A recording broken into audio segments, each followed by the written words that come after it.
On board the International Space Station, the crews, they were up and got right into preparing for Dragon's arrival. NASA's Anne McClain and Nicole Ayers, who you've heard at times on the big communications loop talking to all parties. They are in the station's cupola using specialized software to track Dragon's approach and making sure it stays in the expected zones with that orbital nighttime currently enveloping the station and the Dragon spacecraft. They're keeping a close eye, and of course from the space station perspective, and we'll see it as we receive video communication, that strobing effect, that strobe light on the front,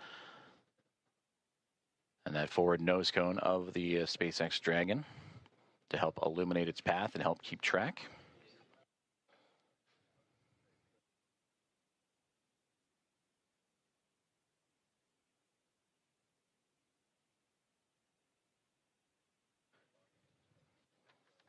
Earlier, we also received that as the Dragon spacecraft makes its way towards Waypoint 1 about 22 minutes from now, that the teams on the ground were looking to bypass this milestone, but will again do a go, no-go poll, make sure everything looks exactly as it should before allowing that bypass of the spacecraft, and then its maneuver up and over top of the International Space Station, and then proceeding onto Waypoint 2.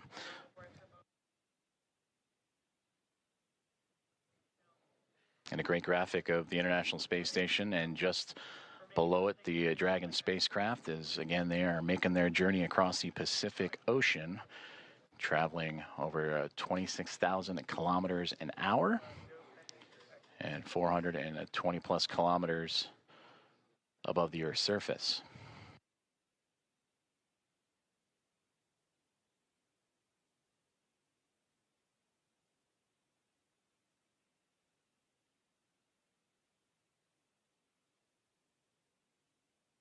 We've been talking about that methodical approach for the Dragon spacecraft that started immediately, or 45 minutes or so immediately after launch yesterday morning, in which they would execute a series of burns from the phase burn to the boost burn, co-elliptic, or close burn, transfer, and co-elliptic burn. Those 5 burns allow for the stair-stepping of Dragon to climb up in altitude, but also to close the gap, the distance between the International Space Station and the spacecraft itself. And that is what's led us up to this morning. The approach initiation burn started just shortly after the start of this broadcast, in which Dragon, in integrated operations with SpaceX and NASA working together with Axiom Space, all monitoring closely as Dragon Grace continues its way towards the orbiting lab, and looking to turn a crew, the Expedition 73 crew of 7, into a total of 11, a full house above the orbiting lab.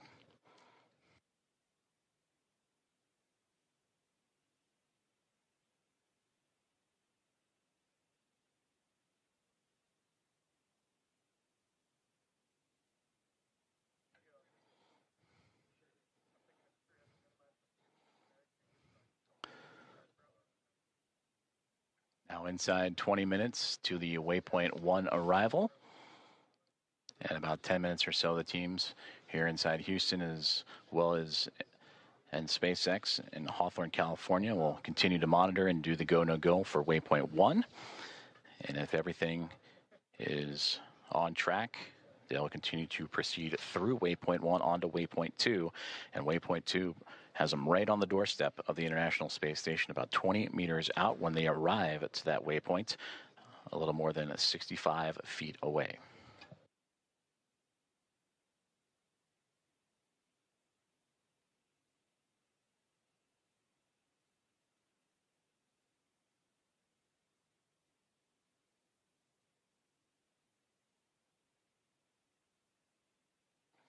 If you are just joining us, we are continuing to follow along the progress of Axiom Mission 4 and the 4 astronauts aboard: Commander Peggy Whitson, pilot Shubanshu Shukla, and mission specialists Sławomir Uznański-Wiśniewski and Tibor Kapu. The 4th private astronaut mission, and the first since January 2024. to make its way towards the International Space Station, in which they will spend approximately 2 weeks doing research investigations and outreach activities, expanding commercial space. We are tracking a docking time of approximately 5:18 a.m. Central Time, 6:18 a.m. Eastern. The next key milestone that we are keeping an eye on is the arrival of the spacecraft to Waypoint 1.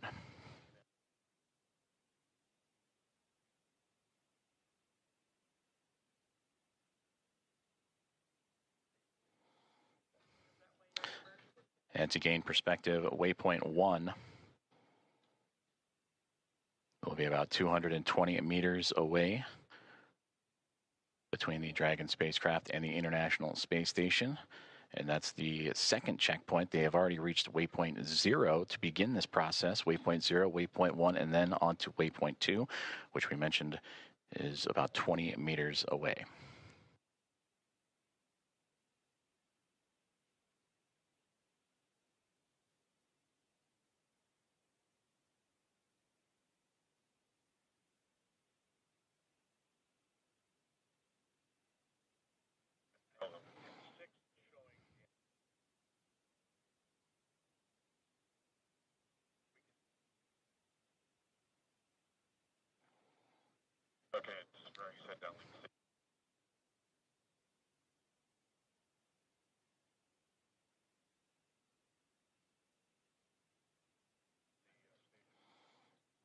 Great views there from the International Space Station, looking at the Dragon Grace spacecraft, that strobe light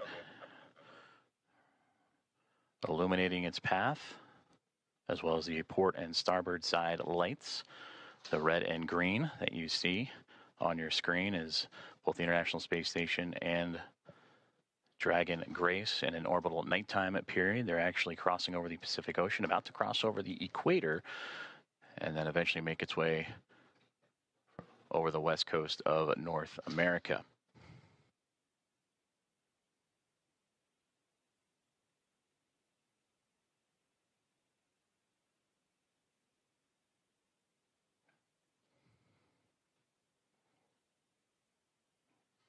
We'll start to see the spacecraft and the International Space Station once again become illuminated with an orbital sunrise. In a few more moments, that'll occur as they continue their journey over the Pacific Ocean. And for the Dragon spacecraft, approaching Waypoint 1, now about 15 minutes from that point.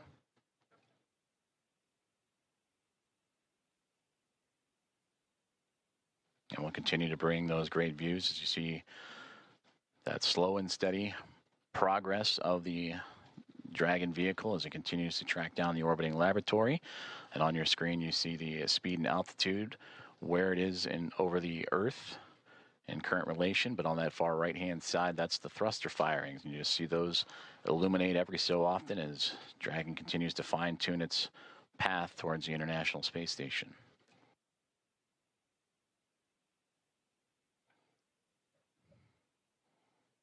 And this mission since launch approaching now 1 day, 3 hours or 3.5 hours of time. That's the time you see in the middle there, the T plus. 1 day, 3 hours, 28 minutes and 40 plus seconds.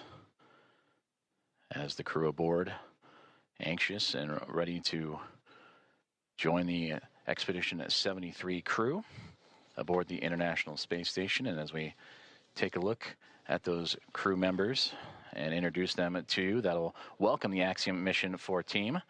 They're led by Commander Takuya Onishi of JAXA, the Japan Aerospace Exploration Agency, who just recently celebrated about 2 weeks ago his 200 days in space. Anne McLean, NASA flight engineer, will be there as well. Her and Nicole Ayers, the two NASA astronauts monitoring Dragon's approach to the International Space Station. For McLean, celebrating 300 days in space last week. And for Nicole Ayers, this past Monday, celebrated 100 days in microgravity. They're also joined by NASA astronaut Johnny Kim, flight engineer, and Roscosmos cosmonauts Kirill Peskov. For Peskov, he would also celebrate 100 days this past Monday as a part of the Crew at 10 team. and then Roscosmos cosmonauts Sergei Ryzhikov and Alexei Zubritsky also joining the cadre of 7 astronauts and cosmonauts aboard the International Space Station.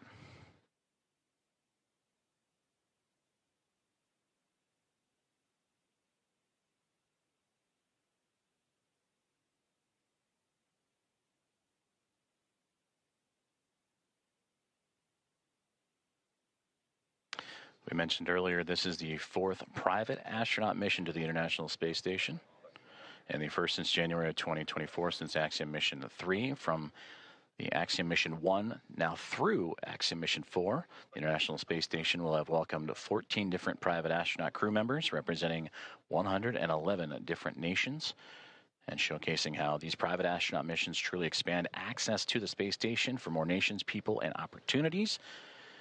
And we talked about this crew, in approximately their 2 weeks on board the orbiting laboratory, will participate in around 60 research investigations representing 31 countries, with more than 24 of those experiments sponsored by the ISS National Lab. In about 2 minutes, we'll monitor the loops and keep an ear out for the go, no-go poll on the ground for teams that'll be monitoring Dragon's approach to Waypoint 1. And that waypoint will be reached in a little less than a dozen minutes, 12 minutes from now.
This is Mission Control Houston, as we are continuing to monitor the Dragon Grace spacecraft and Axiom Mission 4, the private astronaut mission, as it continues its approach to the International Space Station. They have moved past Waypoint 0 and are now on its way to Waypoint 1, the second of 3 checkpoints or 3 gates for this journey for the spacecraft to the orbiting laboratory. We just received an update that the new anticipated docking time, approximately 5:30 a.m. Central Time, 6:30 a.m. Eastern, as the Dragon spacecraft and the International Space Station teams here on the ground, both in Hawthorne, California for SpaceX and inside of NASA's Mission Control Houston and the International Space Station Flight Control Room, continuing to work together in communication and relay those updated data and projections and trajectory and all the information needed. So again, that docking time has been updated to now approximately 5:30 a.m. Central, 6:30 a.m. Eastern.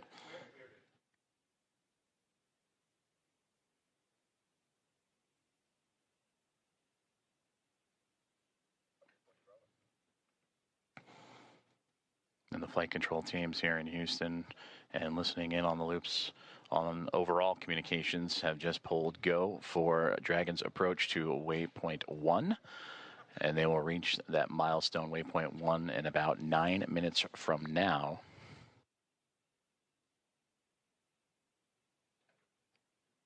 This waypoint will have the spacecraft 220 meters away from the International Space Station, a little more than 656 feet. And once it reaches that docking access, an additional go-no-go pole will be created, in which the teams will then pull for the arrival of the spacecraft to Waypoint 2. And given the go there, Dragon Grace will move to within 20 meters and little more than 65 feet from the orbiting laboratory.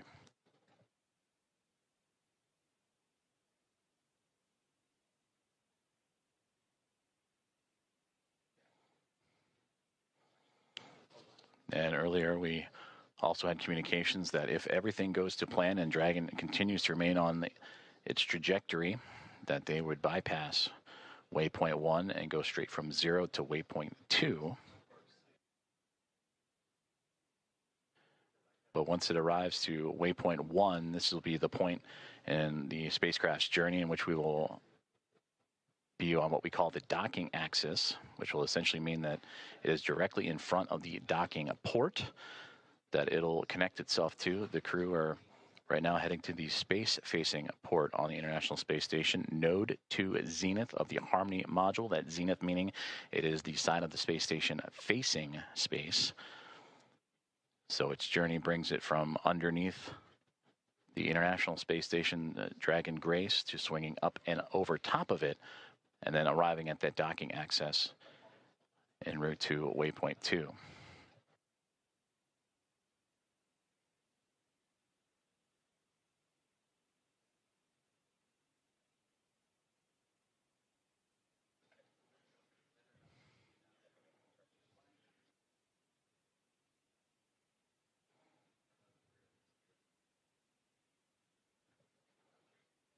We'll continue to bring views of the International Space Station and Dragon Grace spacecraft as we receive them, as the two continuing their chase to connect up as they're now making their way towards the western coast of North America in an orbital nighttime configuration.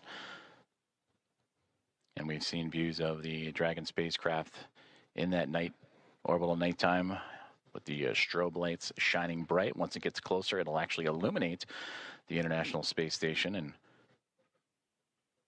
allow for greater views of the docking port itself that it'll connect to. And again, that node 2 is zenith port of the Harmony module of the space station. And that anticipated docking time that has now recently been updated to 5:30 a.m. Central, 6:30 a.m. Eastern.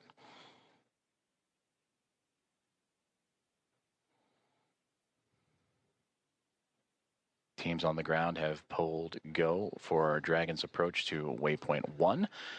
And that arrival to that checkpoint will be a little more than 5 minutes from now.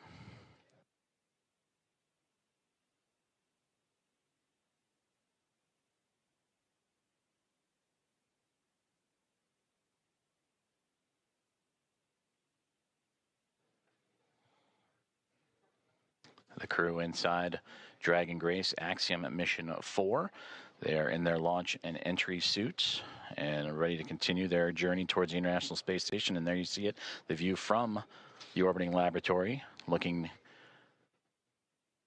at Dragon Grace. As you see that strobe light we were just mentioning, as it gets closer, will illuminate the side of the orbiting laboratory, as well as the port and starboard lights, the red and green.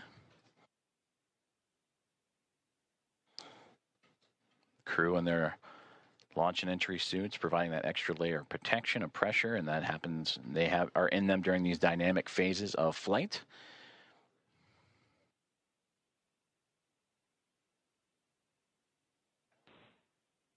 Now inside 5 minutes from Waypoint 1.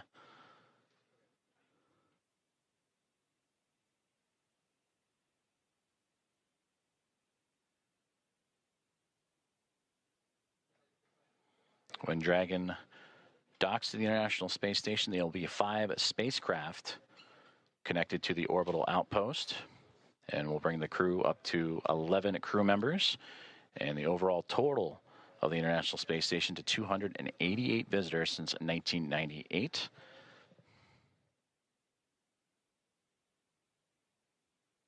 They will join the Dragon Endurance spacecraft that brought up Crew 10 back in March. They will also join with the Soyuz MS-27 spacecraft that brought NASA astronaut Johnny Kim to the International Space Station in early April. And then 2 cargo craft, Progress cargo craft from Roscosmos also aboard the station, and then eventually the Dragon Grace spacecraft. As we get now views inside of Dragon Grace, And looking over the shoulders of Commander Peggy Whitson and pilot Shubanshu Shukla of Isro.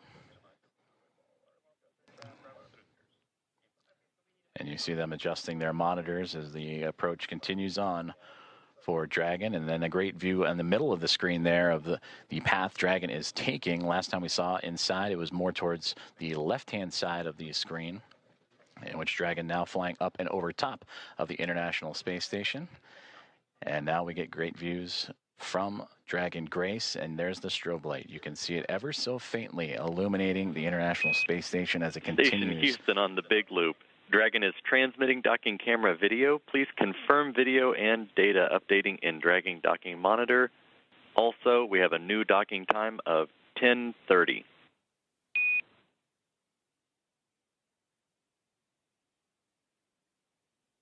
Copies. We are seeing data on the Dragon docking monitor, and we copy 10:30 for the new docking time. Houston copies.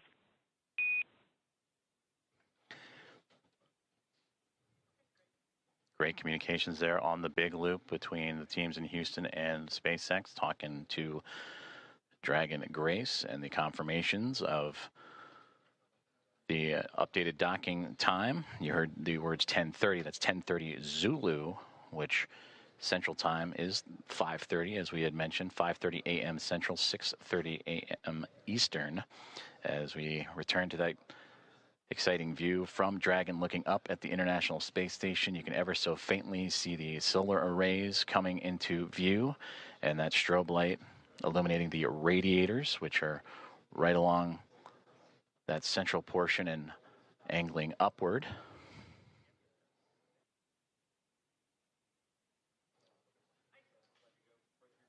The International Space Station and the Dragon spacecraft now approaching the west coast of North America, right around the Seattle area, that border between the United States and Canada, as we are approaching 1 minute away from Waypoint 1, the second checkpoint and second series of waypoints for the spacecraft to reach to. The teams have already pulled go, but we will listen for the call outs for that Waypoint 1 arrival. Dragon SpaceX on the big loop, approach 1 and soft capture ring extension will begin shortly. Dragon will continue approach to Waypoint 2. As a reminder, manual impulsive retreat recovery is not permitted. And Dragon copies all.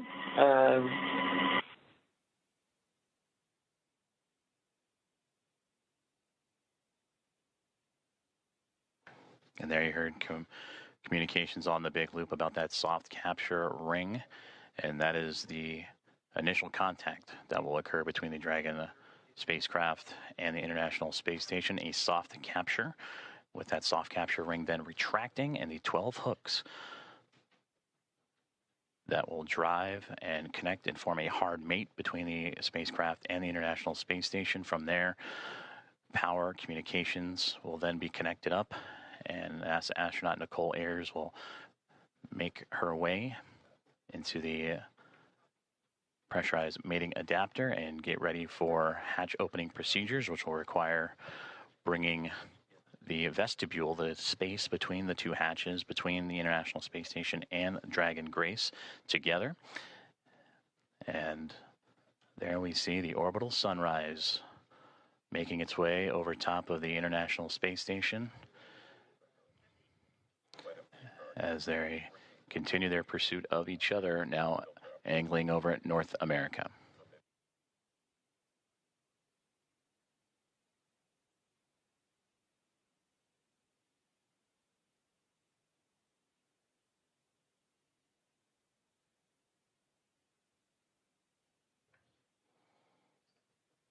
And there in the center screen, if you look at the topmost, the Dragon now perfectly aligned over top of the International Space Station, now looking down at that Node 2 Zenith port, and a great view just off the bottom portion there. That is the Dragon Endurance spacecraft that it'll be just alongside of. So Dragon has reached Waypoint 0, and on initial comms earlier that the teams on the ground, once reaching Waypoint 1, have been allowed to bypass that waypoint and now move on to Waypoint 2, which will be in about 9 minutes from now, and targeting docking in about 14.5 minutes from there.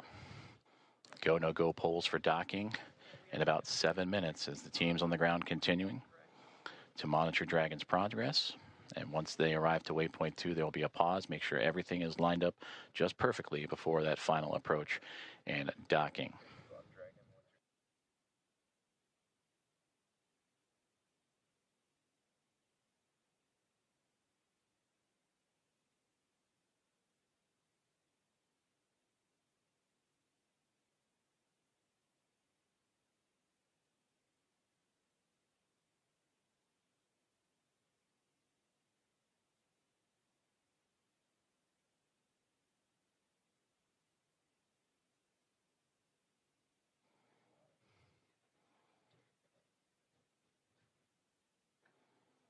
This is Mission Control Houston as Dragon Grace and the spacecraft carrying Axiom Mission 4 and their 4 astronauts continuing their approach to the International Space Station. They have just made their way past Waypoint 1, which had them at 220 meters away from the space-facing port of the International Space Station's Harmony module. And now on the path to reach Waypoint 2, teams on the ground have concurred or agreed that they will take a brief pause at Waypoint 2, which is 20 meters away, to make sure everything is aligned precisely. And there you see the view from Dragon and that newly illuminated International Space Station as the 2 craft navigating its way over North America, coming into an orbital sunrise and daytime period.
Station on the big loop.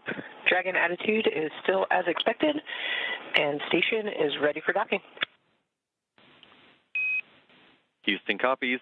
At Waypoint 2, Dragon will briefly pause to align for docking, then automatically resume approach. Station copies. Commentator Rob.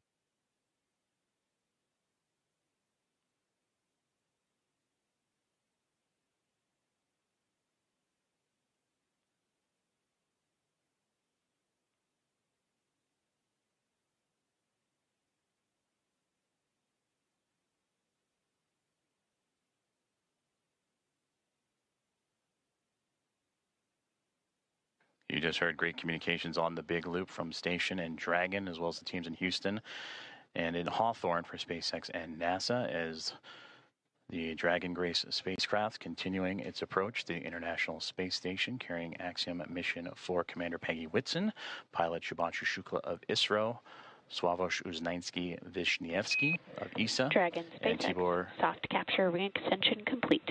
Dragon will continue through Waypoint 2 without a hold. Second copies, no hold at Waypoint 2, and good rating extension. Great communications there. They were anticipating a brief hold to make sure everything aligns, but Dragon Grace continuing on what has been so far so good. A great rendezvous with the International Space Station. They will proceed to continue past Waypoint 2. And you also heard in the communications with NASA astronaut Nicole Ayers, the station ready for docking.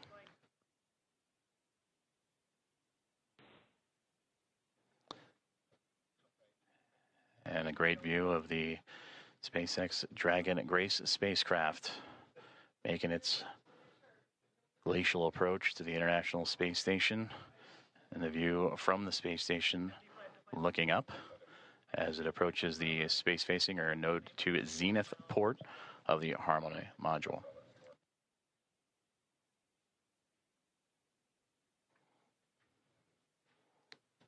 We are about 4 minutes away from the Waypoint 2 arrival, which again they are expecting to move right past through without a hold. That is at the 20-meter mark, and proceed right on into docking, soft capture, and then soft capture ring retraction and hooks to drive. And that capture, about Dragon 8 minutes SpaceX and 47. on the big loop, ground is go for approach 2, and approach is now allowed. Reminder, ensure that visors are closed prior to Dragon's departure from the waypoint. Once Dragon is inside the crew hands-off point, retreat and breakout are not permitted.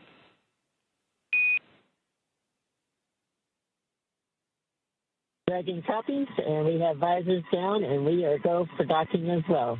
And copy on the approach. Inside 2, stop. SpaceX copies, visors down, SpaceX crew is go for docking.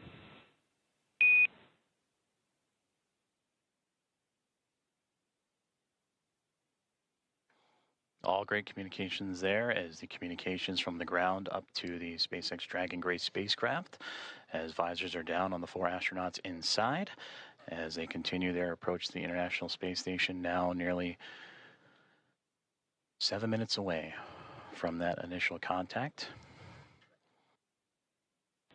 Dragon and the International Space Station now making its way over the northernmost territories of North America and Canada, and heading towards the Atlantic Ocean, as we are now 7.5 minutes away from the approximate docking time, as Dragon will move smoothly past Waypoint 2, about 20 meters away.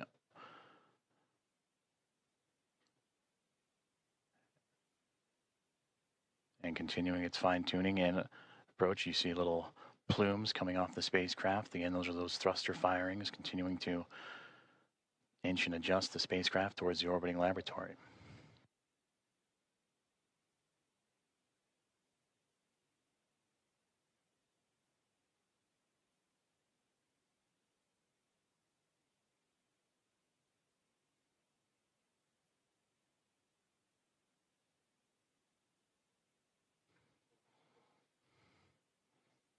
Dragon continuing to get bigger and bigger from the viewpoint of the International Space Station, as Waypoint 2 about 90 seconds away, and there it'll be just a mere 20 meters away. And there the spacecraft will focus on aligning its docking system with the docking adapter, and then fly in to make the initial contact and give us what we will call that soft capture, or the soft capture ring will retract. And then the hooks will drive to form the hard mate. And that capture, or that initial contact, coming in about 6 minutes from now.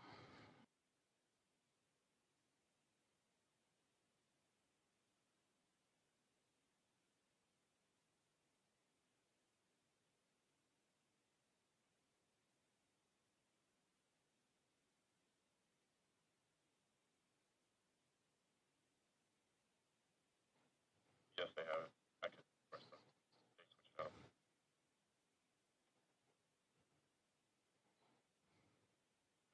Approaching 30 seconds away from Waypoint 2 arrival, in which the Dragon spacecraft will be about 20 meters away, just called out 30 meters, so continuing its close in to the International Space Station.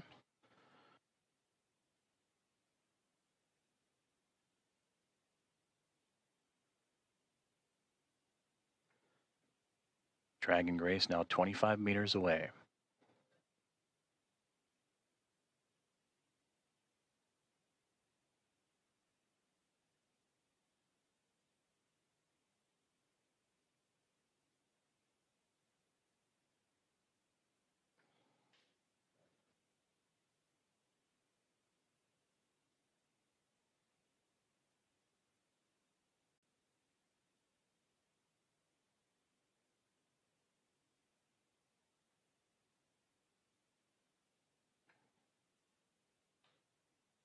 Dragon has now reached Waypoint 2, 20 meters away from the International Space Station, and will continue its approach to the International Space Station.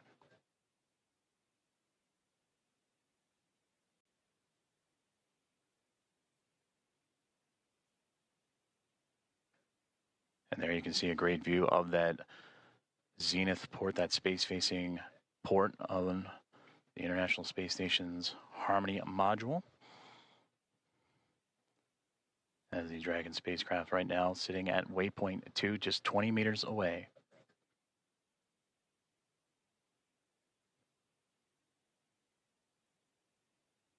Houston station for step 4 in block Bravo.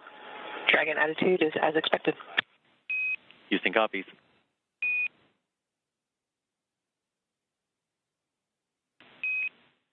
Station Houston on the Big Loop. Dragon is on final approach and is go for docking. Monitor per steps 5 and 6 and 1.102. Station copies, monitoring per steps 5 and 6.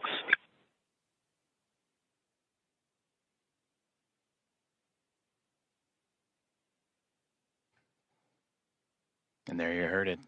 The final steps relayed up to the crew for final approach and docking have been given as we continue to see Dragon Grace spacecraft close the gap between them and the International Space Station.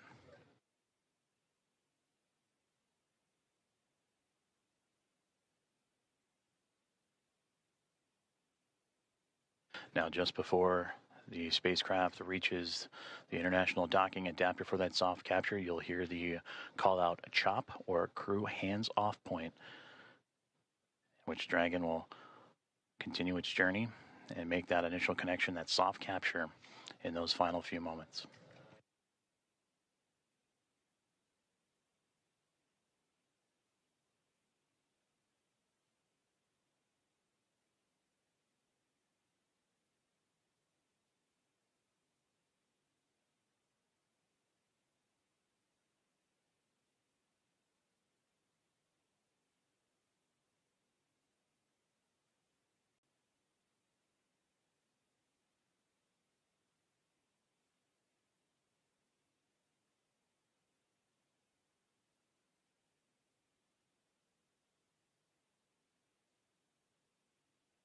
SpaceX Dragon, 10 meters.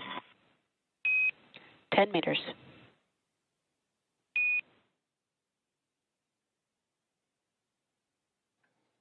Inside 10 meters, a little less now than 30 feet away, is all that separates Dragon Grace from the International Space Station.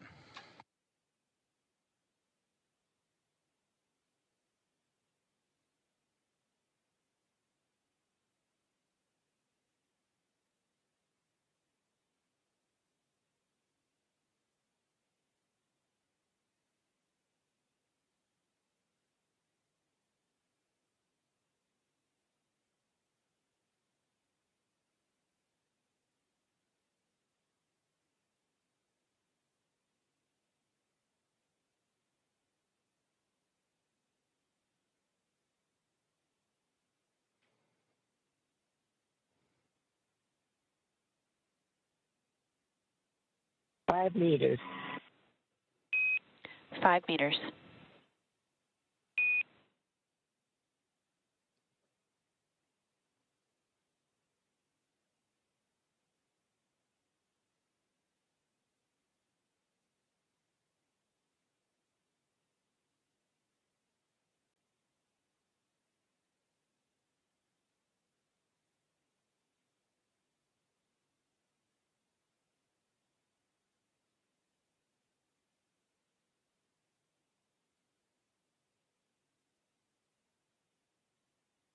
Meters, chop. 2 Houston meters. station, 2 meters, chop. We have CHOP. 1 meter. 1 meter.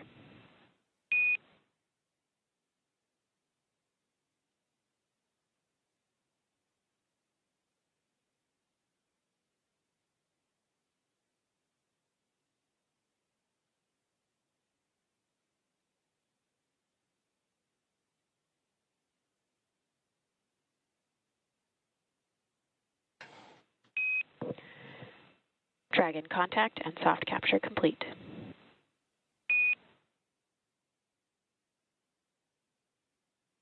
Roger, copy.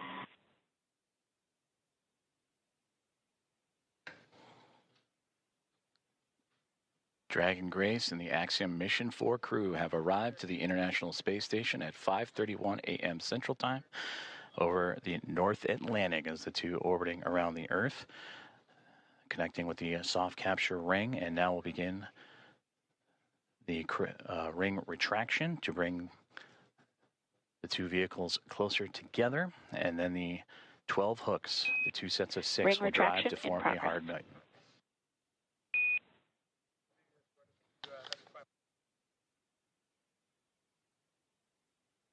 And there you heard there, the soft capture ring is retracting, and then we'll do so until sensors are indicating it's time for those hooks to drive in place and give us a hard capture and firmly secure Dragon to station.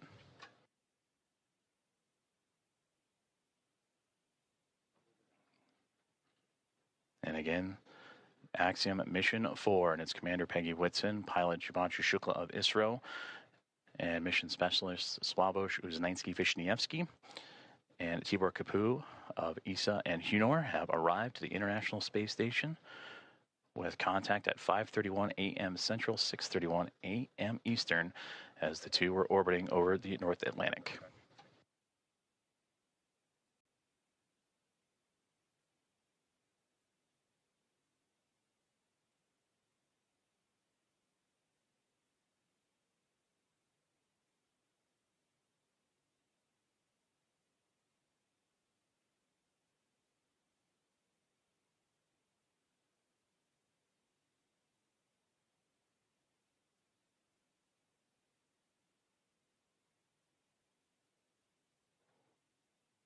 The soft capture ring, that initial contact between Dragon Grace and the International Space Station, continuing to retract, and we'll await for the calls that the sensors read that it will be time for those 12 hooks on the Dragon to then begin driving and connecting itself to form a hard mate to the International Space Station.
Ring retraction complete. Docking sequence is holding for MCS reconfiguration.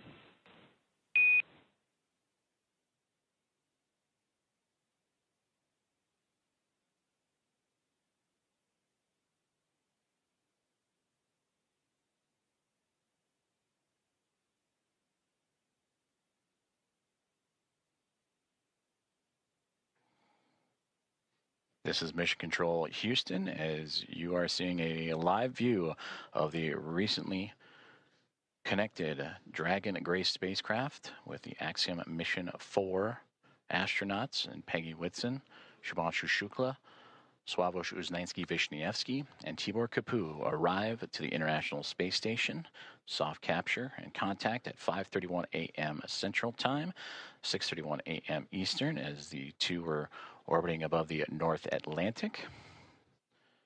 And right now, the two mated with that soft capture, the soft capture ring retracting to pull the spacecraft closer to the International Space Station. And once given the go, the ring or the hooks around the Dragon nose cone will drive and connect to form a hard mate.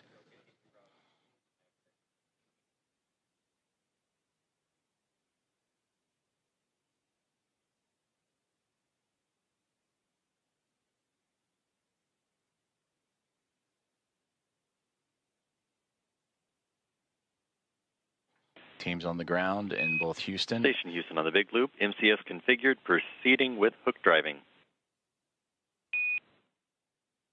Station copies. And a great call there. That's the next step in this docking procedure is the driving of the hooks, the 12 hooks surrounding the nose cone or the nose of the Dragon spacecraft. And we'll monitor those. They'll drive in 2 sets of 6. The first set of 6 right now, they're traveling, and we'll continue to follow along as the docking process continues on.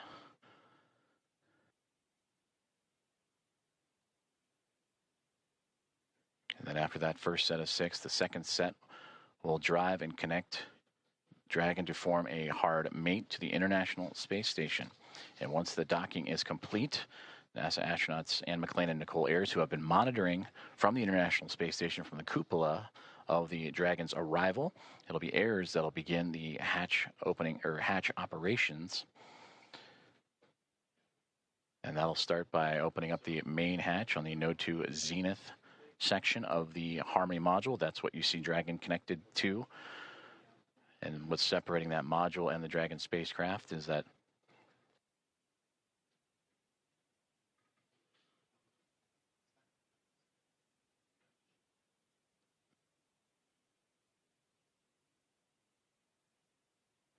and continuing to monitor that first set of 6 hooks forming that hard mate.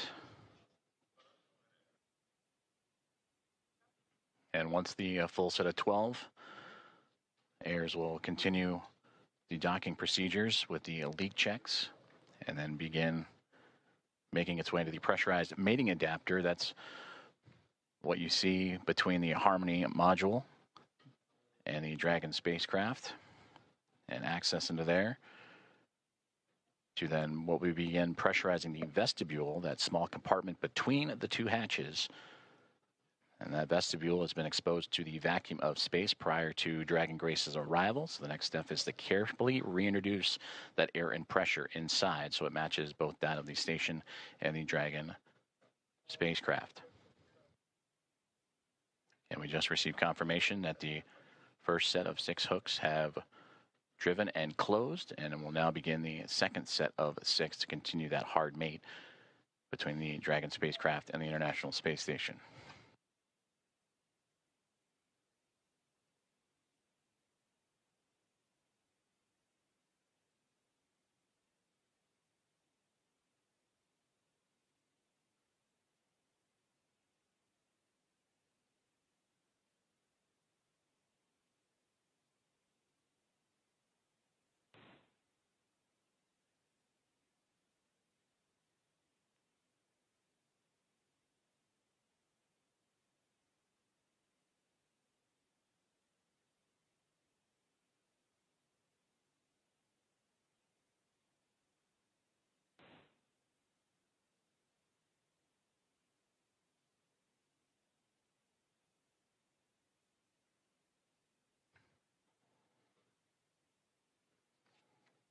If you are just joining us, this is Mission Control Houston, where Axiom Mission 4 aboard the Dragon Grace spacecraft have connected to the International Space Station at 5:31 a.m. Central Time, currently in the process from soft capture to the hard mate to the orbiting laboratory. First set of 6 hooks have closed, and now monitoring that second set of 6, 12 in total, to form that hard mate.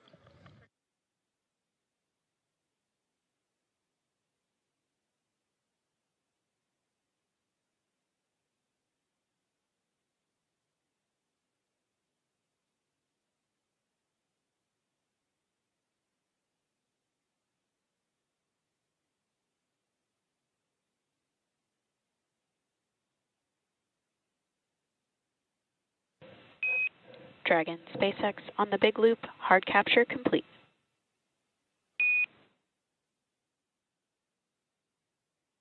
Dragon copies. Hard capture complete.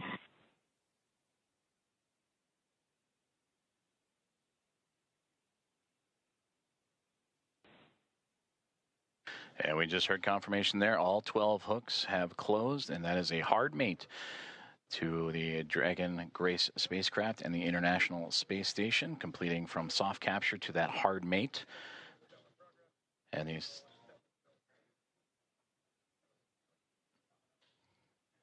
So the soft capture ring retraction in progress, and then it'll be on to establishing umbilical connections between the spacecraft and the International Space Station. That'll allow for the transfer of communications and power through those umbilicals. So we're Dragon, you see that upper portion that's mostly black against the vacuum of space, but that's the solar arrays to provide Dragon power. Once those umbilicals are connected, that power will then be provided by the International Space Station, and communications will have that hardline connection with the umbilicals as well.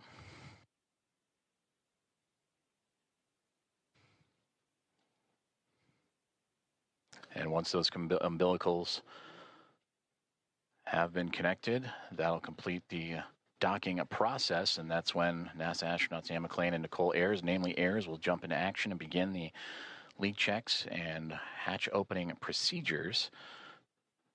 And that'll allow the pressurization of the vestibule, the space between the Dragon spacecraft and the International Space Station, to be brought to pressure equal to that of what is inside station and inside the Dragon spacecraft, about 14 psi, what you experience here on Earth as sea level.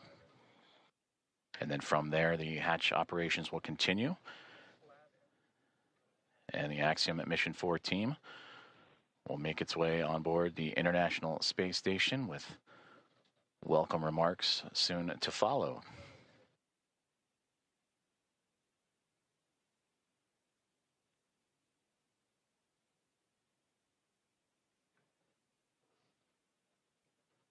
Soft capture ring has now been stowed away, and the umbilicals are in motion again to connect Dragon Grace and the International Space Station, providing that communications, that direct line of communications and power.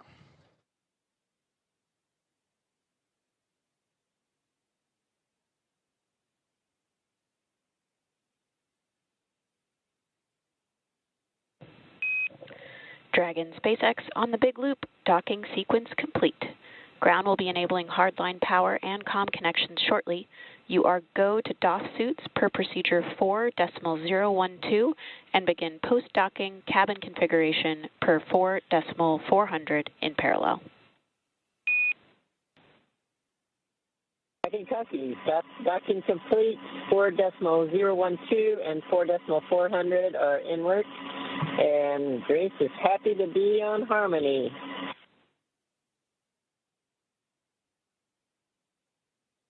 And Grace Station, we are excited to welcome you. Peggy, Shug, Suave, and Tibor, we cannot wait to open the hatch and give you guys a hug. We'll see you soon. Looking forward to it.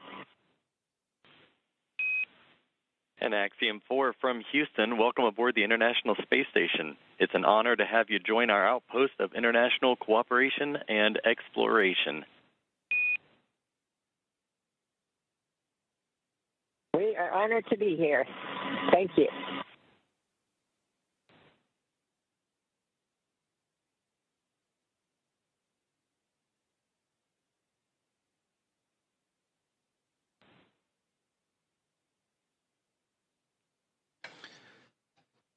Very exciting moment for all those aboard.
This is Mission Control Houston, and an exciting moment for all of us here at NASA's Johnson Space Center and the International Space Station Flight Control Rooms, as well as the teams in Axiom Space, also in Houston, and in Hawthorne, California, and SpaceX as Axiom Mission 4, the private astronaut mission with Peggy Whitson, who you just heard talking on the big loop, the single line of communications between all four parties, sharing her excitement as she returns to the International Space Station, bringing up first-time flyers and pilot Shubanshu Shukla of Isro and mission specialist Sławosz Uznański-Wiśniewski of ESA and Tibor Kapu of Hunor.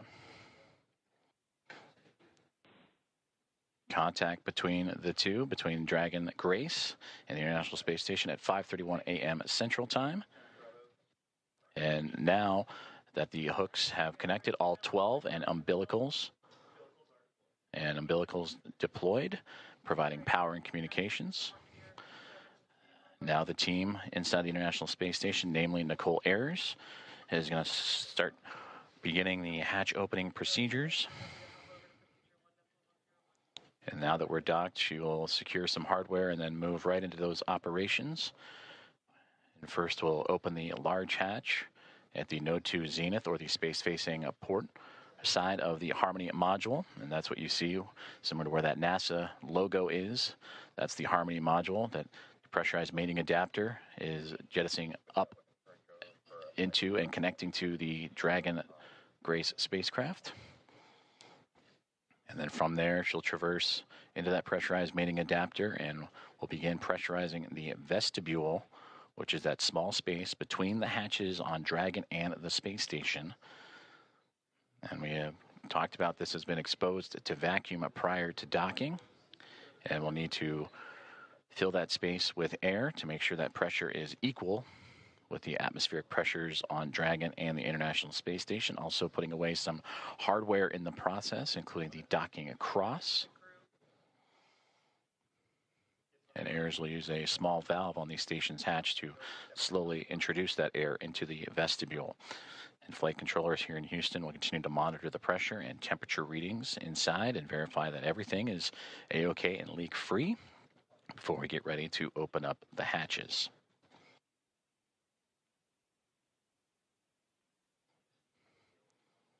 From that capture moment, which again was 5:31 a.m. Central, 6:31 a.m. Eastern over the North Atlantic. It takes roughly about 2 hours to get everything pressurized and checked out before we open up the hatches and welcome in Axiom Mission 4 to the International Space Station.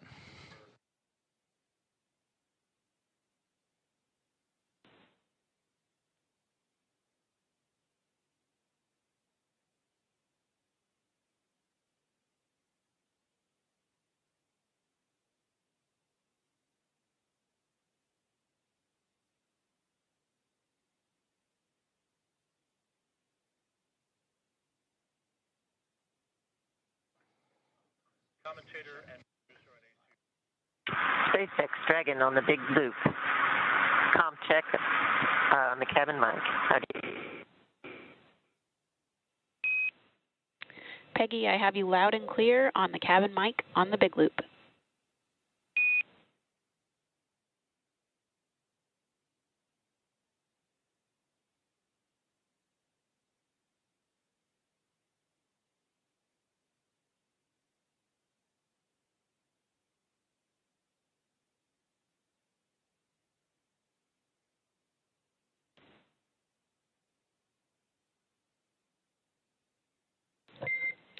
Dragon, SpaceX on Dragon aground. That call on the cabin mic actually came over Dragon aground.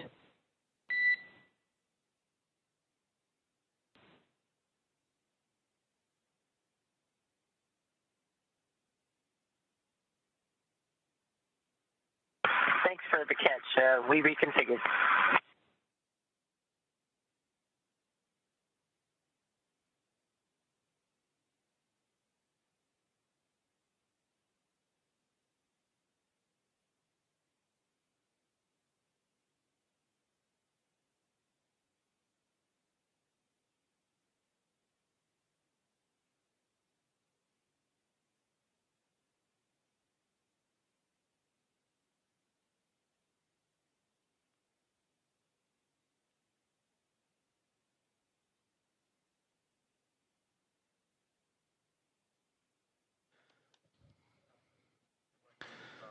This is Mission Control Houston as we continue to follow along the progress of the contact capture and beginning of hatch opening procedures as Axiom Mission 4 has arrived to the International Space Station with contact at 5:31 a.m. Central Time.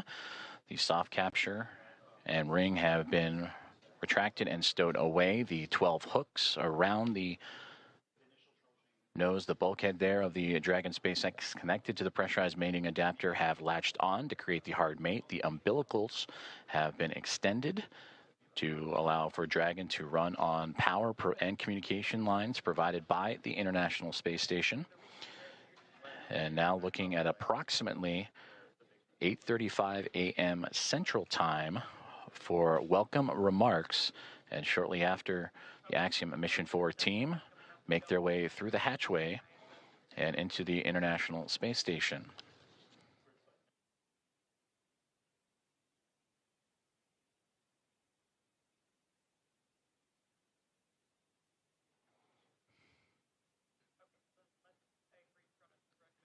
The docking procedures between the soft capture ring, the hooks, and umbilicals have been completed. Station on the big loop.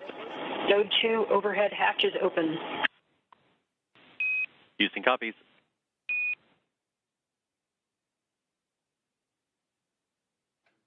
And a good call there down from NASA astronaut Nicole Ayers saying that she has opened up the hatch for the Node 2 Zenith way, the space-facing side of the Harmony module, to give her access to the pressurized mating adapter. And there she will cruise in to begin work on the hatch opening procedures and pressurizing Station and the vestibule. Dragon. Houston on the big loop. We are troubleshooting the big loop audio comm issues from earlier, and the action we're about to take will take down big loop comm between ISS and the Axiom crew for about 5 minutes. We may require additional comm checks after.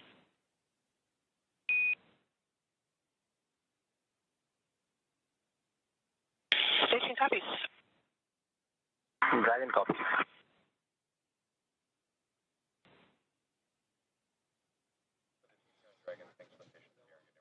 Communications there on the big loop between the teams here in Houston and up to the International Space Station as they troubleshoot some communications, and the big loop that you have been hearing that have connected everyone here inside of Mission Control Houston and the International Space Station Flight Control Room, those aboard the space station and inside the SpaceX Dragon Grace spacecraft, and the teams in Hawthorne, California, those 4 parties, that's the big loop.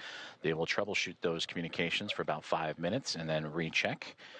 But you heard just prior to that NASA astronauts Anne McLean and Nicole Ayers have begun the hatch opening procedures, in which the large hatch at the Node 2 Zenith, that's the space-facing side of the Harmony module, has been opened, and that will allow for them to begin the hatch opening procedures and pressurize the vestibule, which is what, in addition to the comms checks, we will monitor, as Ayers will use a small valve on the station's hatch to slowly introduce air into the vestibule. That's the gap between the Dragon spacecraft and the International Space Station that has been exposed to vacuum.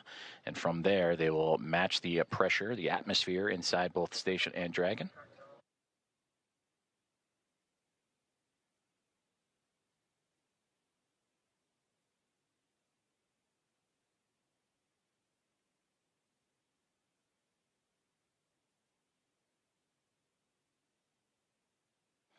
And this procedure for a hatch opening usually takes about 2 hours or so to perform leak checks and make sure every connection and everything is safe and sealed. On the big loop. In step 2.4, the time is 10:56. The APASS equalization valve is back closed.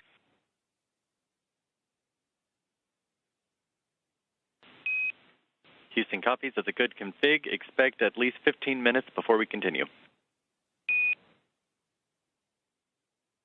Station copies. And that communication between the International Space Station and the International Space Station Flight Control Room, and you heard the word APASS hatch. That is the hatch, again, that they will be operating and looking to open up from the space station side. But in doing so, they will need to pressurize, as we've been talking about, the vestibule, and then allow for the atmospheres to match between the Dragon Grace spacecraft and Axiom Mission 4 crew. The vestibule itself and the International Space Station all equal throughout to allow for the parties to pass through for the hatch opening and eventual welcome remarks. The contact for Axiom Mission 4 to the International Space Station about a half an hour ago at 5:31 a.m. Central, 6:31 a.m. Eastern. And as they continue to configure the hatch opening procedures for NASA astronaut Anne McClain and Nicole Ayers, between the two of them, we'll continue to work those procedures and we'll hear those communications throughout in anticipation of Axiom Mission 4 and Commander Peggy Whitson making her return to the International Space Station, her 5th flight, 2nd as a member of Axiom Space and the commander of Axiom Mission 4, and her previous 3 as a NASA astronaut servicing key missions to the International Space Station. And a big part of the coming up in November, 25 years of continuous operations and humans on board the orbiting laboratory. And there she will welcome also first-time flyers and pilot Shubanshu Shukla of Isro, Sławomir Uznański-Wiśniewski of ESA, and Tibor Kapu of Hunor for Shukla, Uznański-Wiśniewski, and Kapu representing India, Poland, and Hungary. This will be those nations' first time visiting the orbiting laboratory.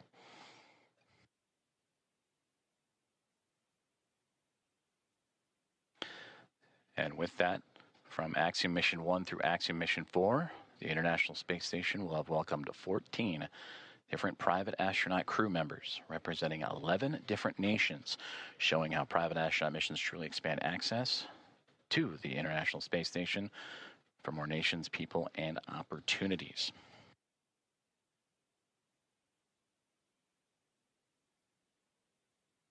And on your screen, you see the clock counting upwards at the bottom, the T+, that is 1 day, 4 hours, 28 minutes, and now SpaceX Dragon.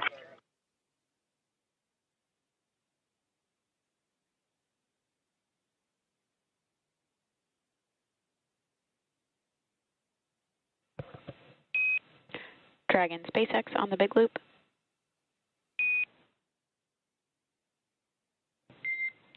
Dragon SpaceX ComCheck on Dragon to ground.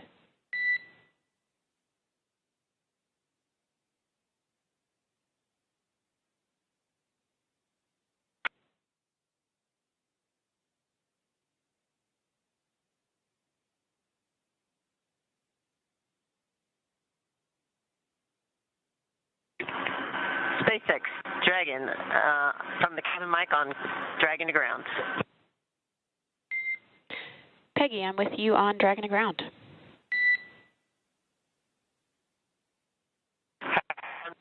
Here.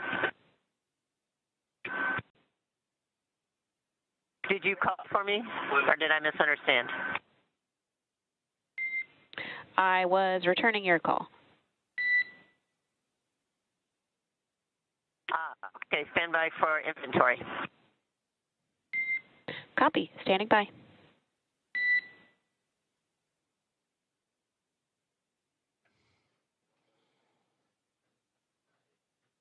comm checks and communications there between the teams in Hawthorne, California and SpaceX and the SpaceX Dragon Grace spacecraft. As we heard earlier that they were troubleshooting some communications and looking to bring back on the big loop that connects the teams on the ground in SpaceX and NASA, as well as the teams in the International Space Station and the Dragon spacecraft itself.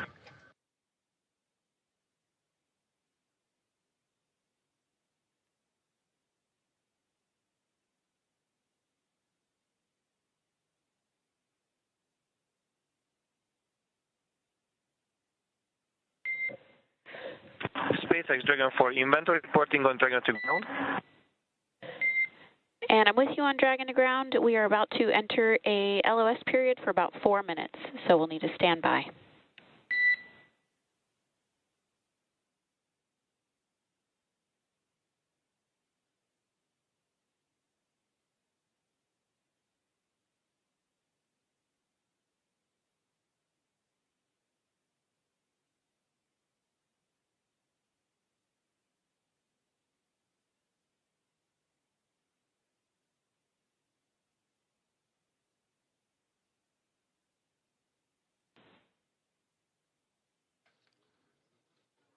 communications between SpaceX and the crew aboard the SpaceX Dragon Gray spacecraft, saying they are upcoming on a period of LOS, or loss of signal, that's anticipated as the International Space Station and the spacecraft orbiting around the Earth and transfer of satellite signals. Right now they are making their way over the southern Indian Ocean and about to head into a period of orbital nighttime, as we will get back views as soon as we have them.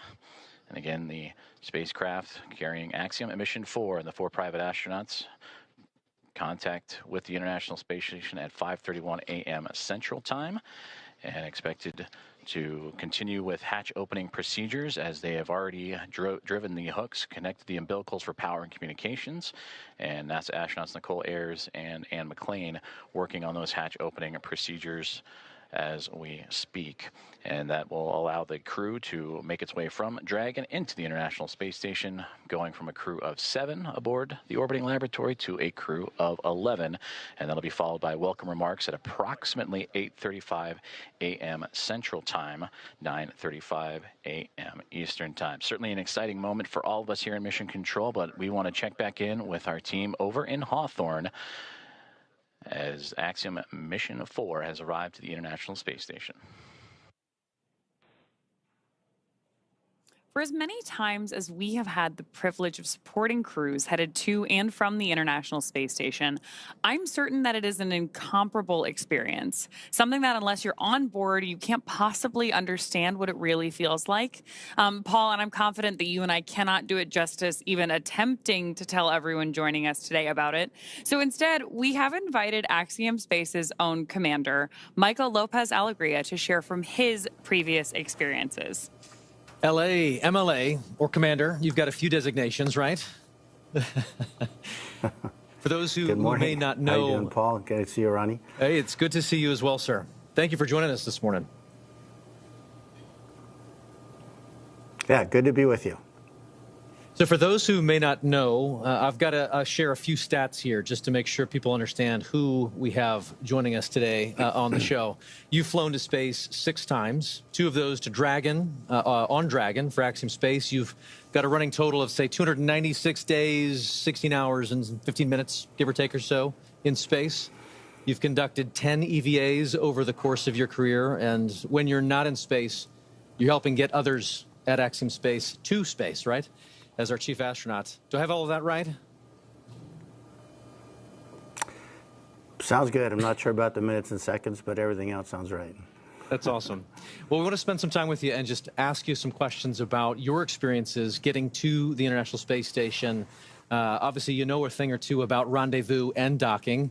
So the first question is simply, we've just watched Dragon Grace dock to the space station. You've done this several times. What's the mindset for a crew at this point in the mission?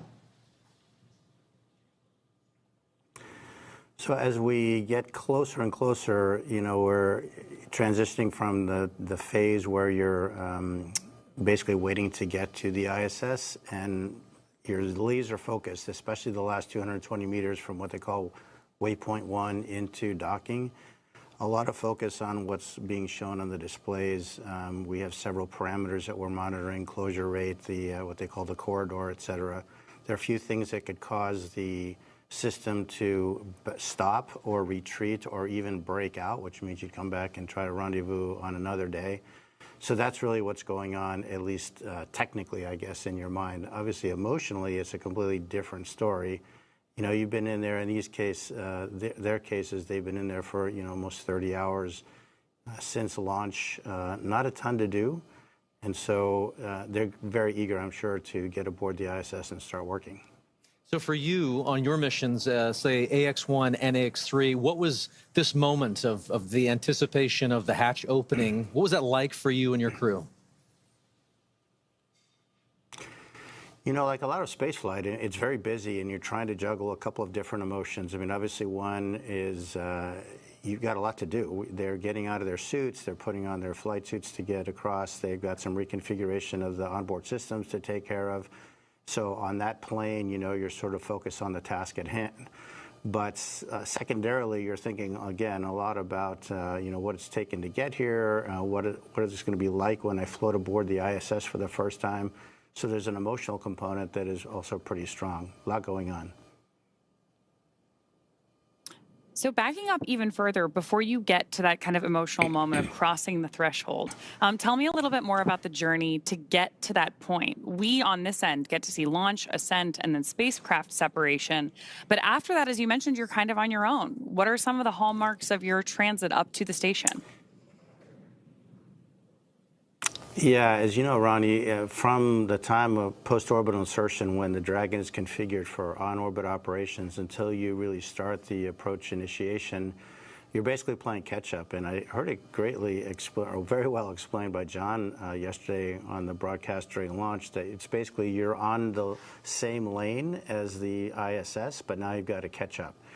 And the way we catch up is by having an orbit with a lower altitude than the ISS. So we actually go around the Earth a little bit faster each time. And with each lap around the Earth, we get closer and closer. And so there's not a ton to do. Those maneuvers to adjust the orbital altitude, we call them burns. They happen, first of all, automatically. Of course, we are monitoring when they're going on. But between those things, there's not a ton to do. The Dragon is a very efficient spacecraft for what it is meant to do, which is transit to get you from the Earth to the ISS. But it's not really cut out to be an on-orbit anything, really. So you're just sort of hanging out. They'll have they will have had a sleep period while they wait to get there. But there isn't a ton to do between those maneuvers, and so it's really kind of a hurry up and wait. Again, a lot like a lot of human spaceflight, very intense activities, followed by some pretty long lulls occasionally. And so then when do you get to go from that free-flying, like transit mode to the rendezvous and docking phase? Yeah, so after that series of maneuvers to change the altitude, we start approach initiation. And I would say that the transition is really when the spacecraft starts pointing at the ISS. Until then, the attitude is really optimized for power and communications considerations. But when it gets beyond a certain point, it starts actually looking at the ISS, and then you start being able to pick it up in the displays through the forward-looking cameras that are on board. L.A., you've described the moment of getting into microgravity as you've transitioned into another plane, another world, another moment. Can you share a little bit of that thought, that mindset, as you transition from, obviously, the acceleration of launch into microgravity and being in that other world? I'd love to hear your perspective on that transition.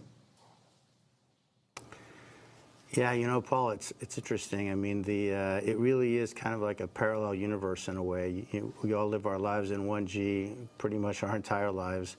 But when you make that transition, it really is a very different sensation. For the first time you feel it, you can't even believe it. I mean, it's a little bit like the zero-G airplane that we are trained in, but of course, instead of lasting 20 seconds or so, it lasts effectively forever. And so that sensation, I mean, it just brings a smile to your face when you let go of something and it just stays hovering in front of you. And it just never gets old. It's really quite remarkable. I love it. And obviously our crew in Dragon right now is in that other plane, in that other world of microgravity, being constant. So we're walking forward. We're progressing towards this moment where the hatch will open and they are going to enter the space station. You've mentioned this already a little bit, but I'd love to just kind of unpack that some more. What is it like to just kind of float through that hatch and realize you're no longer in Dragon, you're now in the station? Yeah, think about the experience that these guys have had. I mean, they've been training in the mock-ups that look just like the ISS, but you're obviously walking around in there, you're not floating. So now they've experienced microgravity, but in the fairly confined spaces of the spacecraft. Once the hatch is open, it's a special moment, and as a commander, you really never get to see it because generally they go in first. But you can just feel their wonder as they float across the hatch, and they are actually in that environment that on the one hand looks so familiar, but in a different way feels very different because now you're floating and not walking through it. It's a similar experience, and I remember on AX-1, when the three first-time flyers saw the Earth from the first time from the Dragon spacecraft after we got into orbit. And again, I didn't see their faces because they were glued to the windows, but I could just feel, hear, and sense how excited they are, and it's a magical feeling. And I'm looking forward to, to trying to perceive what that must be like for these three as they float aboard the ISS. One of the things we're really looking forward to with this crew is the welcome ceremony that's going to be today at 8:35 a.m. Central. Tell us a little bit about the history or the tradition associated with welcoming a new crew on board. Yeah, that goes back, obviously, 25 years or so when we first started having handovers aboard the ISS. But recently what we've done is added a pinning ceremony to that, and that is where Peggy, as a commander, will provide astronaut pins to the three new flyers, Shuk, Slav, and Tibor. And those pins will have a number associated with them, which is the number of orbital astronaut they are. So they will be the 634th, 35th, and 36th humans to have orbited the Earth in the history of humanity. So when you think about it, it's a pretty small number considering humans have been around quite a while. But it's pretty nice, and of course, to be greeted by the onboard crew, all 7 of them, lots of hugs, lots of different languages being spoken, and a lot of smiles. And so then after you have this great welcome moment, sharing all of that across different cultures, different teams, how quickly do you transition then to working together on station? Pretty quickly. You really have to hit the ground running. There are a few safety things that we go through with the ISS commander where they'll tell us some things that, of course, they have learned in the mock-ups again, but now this is for real. These are where things are located. This is what we expect you to do if this or that goes wrong. And then really it's off to work. We start transferring a lot of cargo out of the ISS. Most of that will be to support various scientific experiments that we're bringing on board. And then our lives get ruled by what we call the Optimus Viewer, which is basically a moving map of your schedule from the time you wake up to the time you go to bed.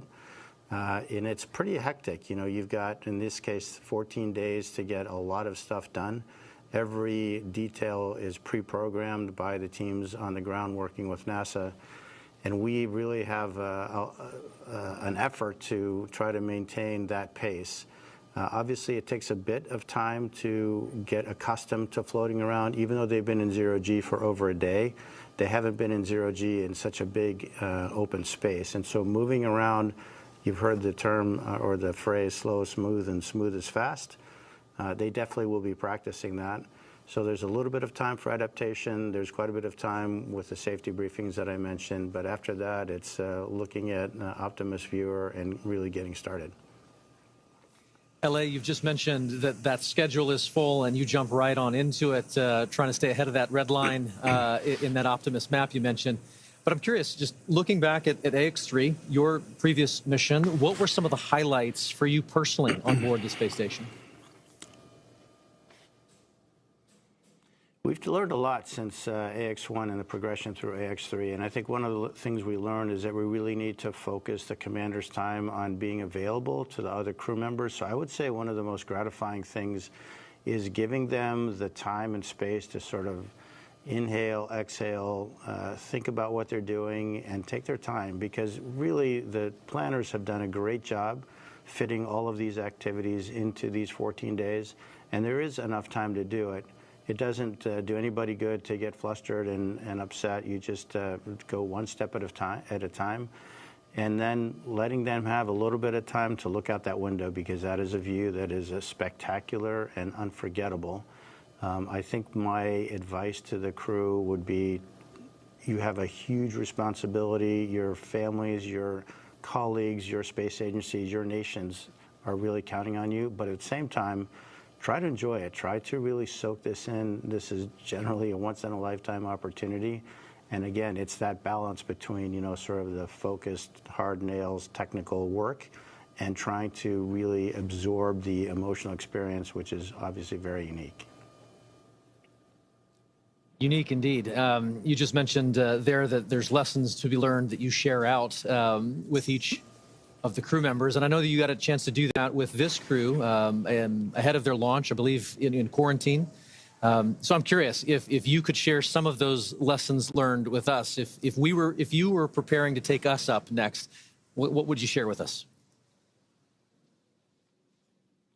Well, the good news is that, Peggy has done this a time or two herself, and her crew will probably be as ready as anyone that you can imagine. So my time with this crew was pretty short and pretty informal because of A, her experience, and B, the training that, as I mentioned, has evolved since AX1 to the point that I think we have it pretty well suitcased in terms of what to train, what not to train, and how much of each. Again, my advice to them is try to absorb it, try to be as cognizant of what's going on, because it is that parallel universe, again, that's hard to get to. And the more of that you can sort of soak away in the recesses of your mind, the better, because I'm quite convinced that this crew in particular is extraordinarily well trained, and they'll have no issue getting through their timeline and all their activities that they have to do.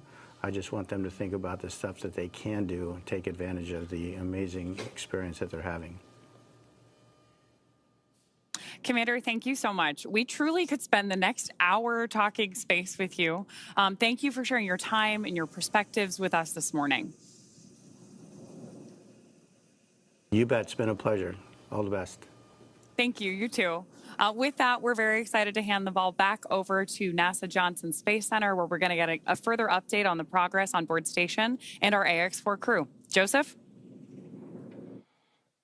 Thank you very much, Ronnie and Paul. We appreciate it, and great interview there with Michael Lopez-Alegria.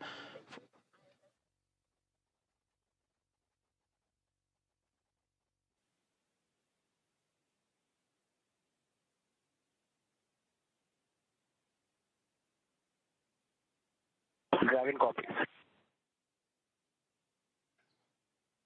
And a great update right there to bring us right back into what's been happening and all the key milestones of the hatch opening process and the docking process for Axiom and Mission 4. Its team on the Dragon Grace spacecraft and have connected to the International Space Station. You heard that power and the connection with the umbilicals. Everything has been established. A hard mate has been created after the initial contact and soft capture connection and ring retraction. That was at 5:31 a.m. Central Time, so a little less than an hour ago.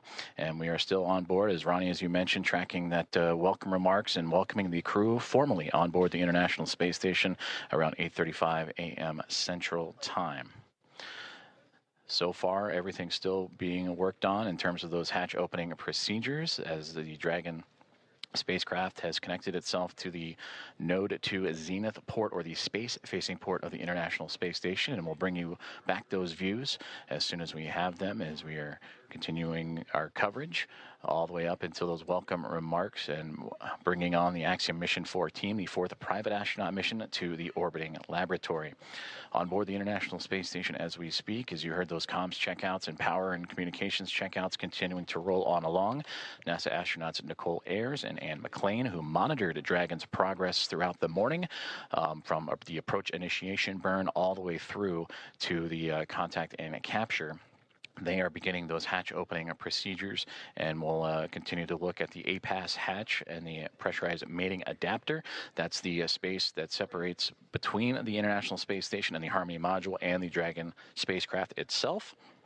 And in there, those series of hatches, the APASS hatch is, and the vestibule, of course, is what needs to be pressurized to allow for the APASS hatch on the International Space Station side to be opened and stowed away. And then from that angle, then it'll allow for the Dragon team to open up their side of their hatch. And once the pressure is equal between Dragon, the vestibule, and the International Space Station, that'll allow for the crew to come on board the orbiting laboratory and bring the crew, the Expedition 73 crew, which right now is a crew of 7, 7 and welcome in their guests, Axiom Mission 4, and bring up the total to 11. There you can see on your screen the International Space Station and the Dragon spacecraft together orbiting over the southeasternmost portion of Australia, and they are in an orbital nighttime period right now, and that'll stretch on for another few more moments, and we hope to have those great views of the space station and the Dragon spacecraft once the sunrise and orbital daytime has returned. And again, tracking an 8:35 a.m. Central Time welcome remark, and shortly before then, you'll see the crew, and we'll have all that coverage and views of the Axiom Mission 4 team making its way into the orbiting laboratory.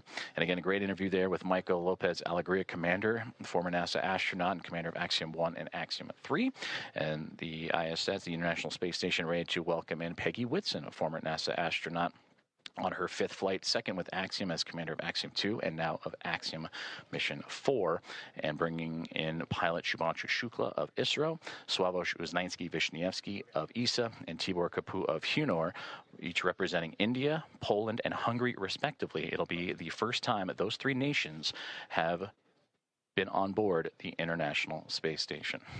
And that'll bring 14 different private astronaut crew members representing 11 different nations to the orbiting lab, showcasing the strength of private astronaut missions and how it expands access to the International Space Station and low Earth orbit for more nations, people, and opportunities. So we continue to follow along with the hatch opening procedures that Nicole Ayers and Anne McLean of NASA each working diligently through, and we'll continue to provide updates as they arrive. During that interview, we did hear that there was some troubleshooting that they were working on the big loop that has since been resolved. So we should hear communications on that big loop that connects both the Dragon spacecraft, the International Space Station, and the teams on the ground here inside of Mission Control Houston and the International Space Station Flight Control Room at NASA's Johnson Space Center, and well, the teams in Hawthorne, California, and the Mission Control Room at SpaceX.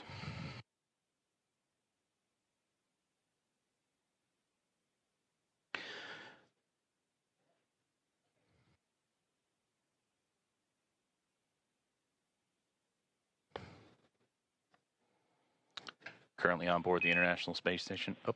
Station Houston on the big loop for PMA.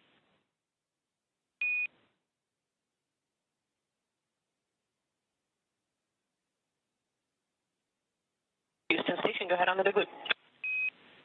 Hey, we're about to get you into your next activity, but in the meantime, would you mind setting up a video of the PMA so that we could watch the crew ingress? You can use the Node 2 Camera 1 or Camera 2. That's in work. Thank you.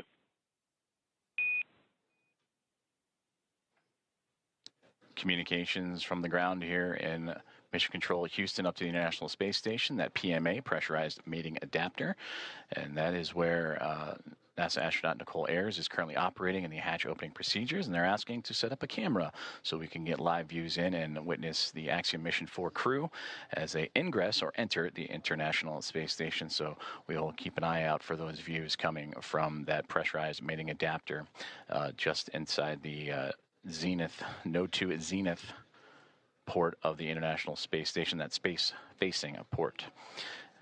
Before those communications, I'm going to say aboard the International Space Station as we speak, the 7 members of the Expedition 73 crew, featuring Anne McLean and Nicole Ayers, who are prime characters in today's docking operations, joined by Takuya Onishi of JAXA and Kirill Peskov, alongside NASA astronaut Johnny Kim, Sergei Ryzhikov, and Alexei Zubritsky.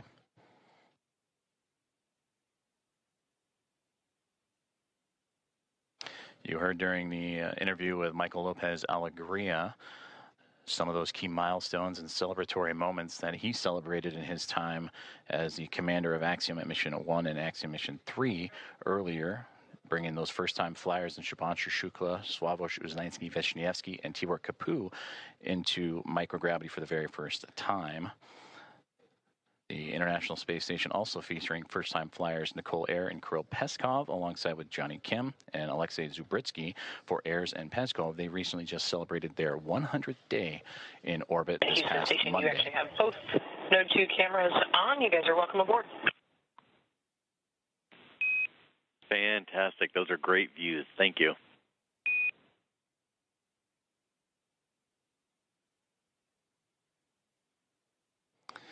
And there you see the live view that the team on board the International Space Station has just set up for us to see as we are inside the pressurized mating adapter looking into what will be the APASS hatch that will eventually be pressurized and the vestibule pressurized, pardon me, to welcome the Axiom Mission 4 crew aboard once everything is equal in pressure from SpaceX Dragon to the vestibule to the International Space Station, and the hatches on the Dragon and Space Station side are open. Everything will be on schedule to welcome in the 4-member crew. And the, again, welcome remarks tracking for approximately 8:35 a.m. Central Time, 9:35 a.m. Eastern. And you heard Michael Lopez-Alegria talking about the pinning ceremony that will take place during those welcome remarks. I'm looking forward to seeing those as the team aboard the International Space Station continuing to work through their hatch opening procedures.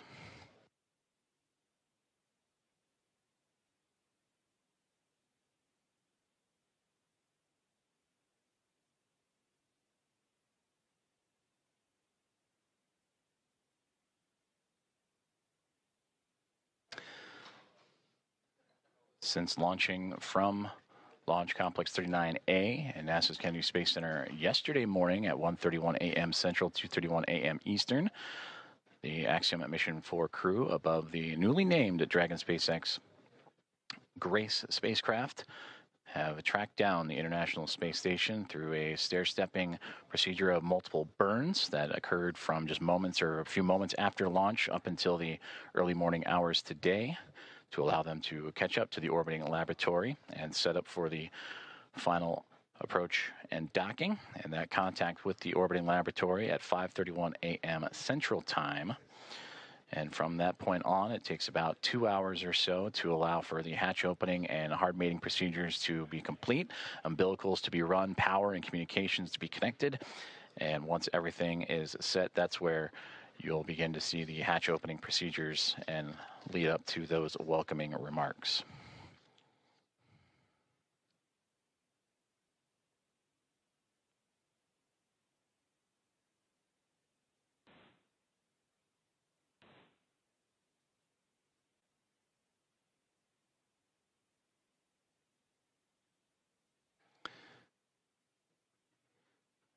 And as you're following along with us, as we continue to wait for views of the International Space Station and the Dragon spacecraft as they are in an orbital nighttime period, making their way across the Pacific Ocean and approaching the equator, almost right in the middle of the Pacific Ocean. We'll get those views back from the exterior cameras. And the astronauts on board the International Space Station continuing to configure the cameras for views inside the orbiting lab.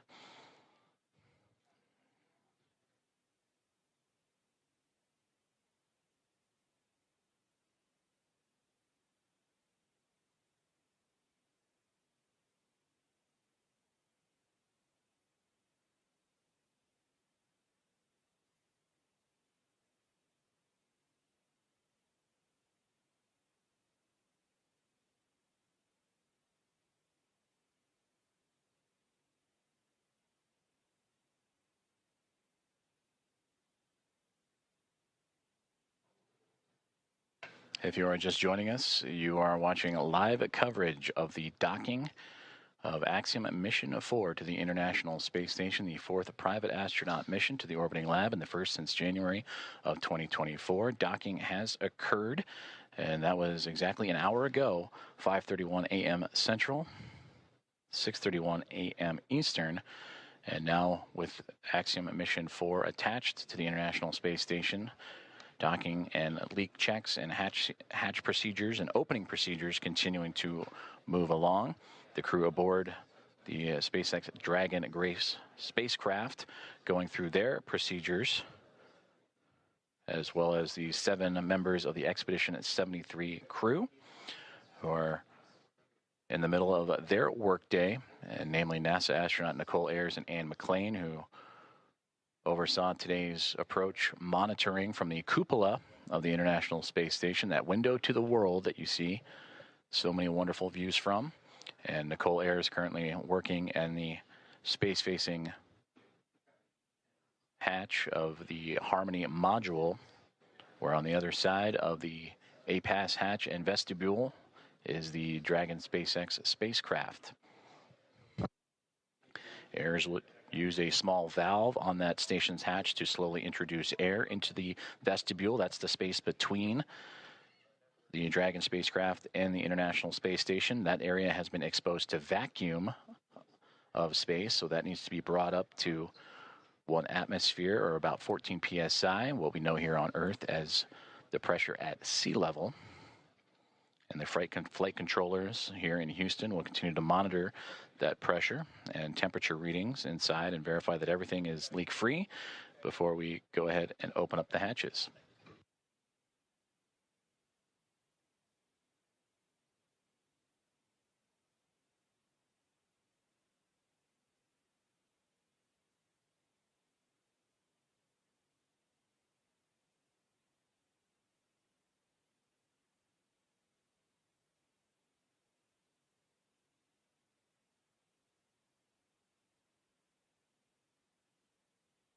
Just received communications from the team here inside the International Space Station Flight Control Room that the vestibule leak check has been successful and it is good. So they will continue to move forward with the hatch opening procedures. And again, you heard in the interview with Michael Lopez-Alegria, slow is smooth, smooth is fast, as these teams making sure everything is sealed up and safe as they continue through hatch opening procedures.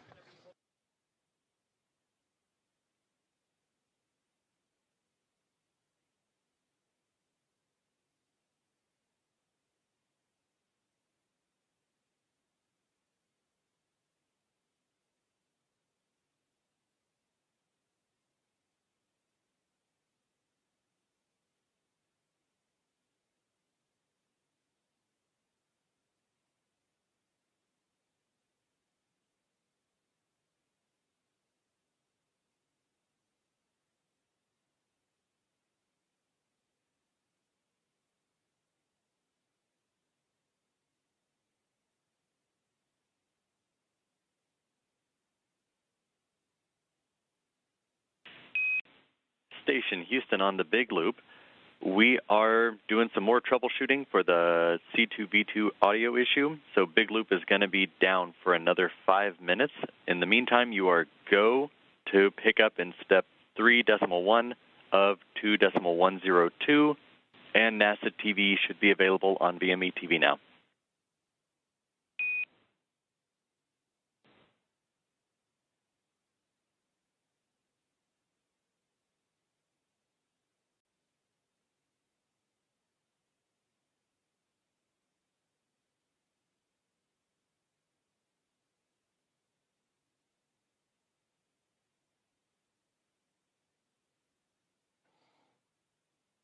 There you heard communications radioed up to the crew aboard the International Space Station on the big loop that they are continuing with the troubleshooting of that communications as we are looking live up towards that node to zenith hatch in the Harmony module, and you see several members of the Expedition 73 crew in and out of the field of view. That is Nicole Ayers going into the pressurized mating adapter and continuing hatch opening procedures, and she is wearing the long-sleeved navy polo, and the red polo that just flew by, that is Expedition 73 Commander Takuya Onishi. We've also seen glimpses of Anne McLean in the field of view, as well as certainly everybody aboard the International Space Station anxious and excited to welcome Axiom Mission 4 with Commander Peggy Whitson, pilot Shubanshu Shukla, mission specialist Sławomir Uznański-Wiśniewski, and the mission specialist Tibor Kapu aboard the orbiting laboratory.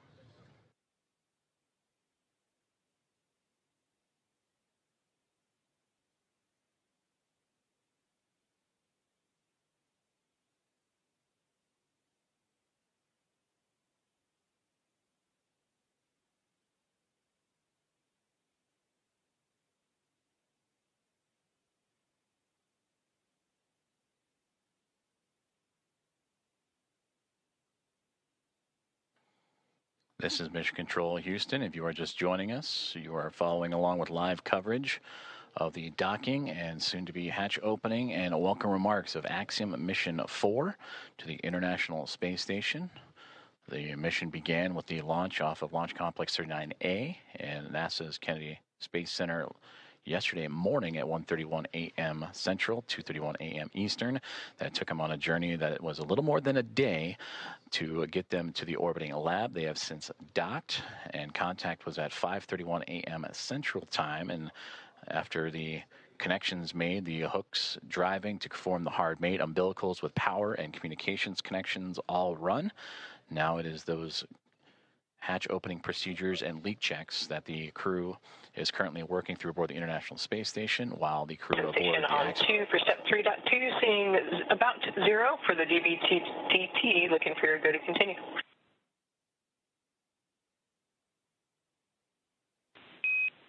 We see the same. You're go to proceed.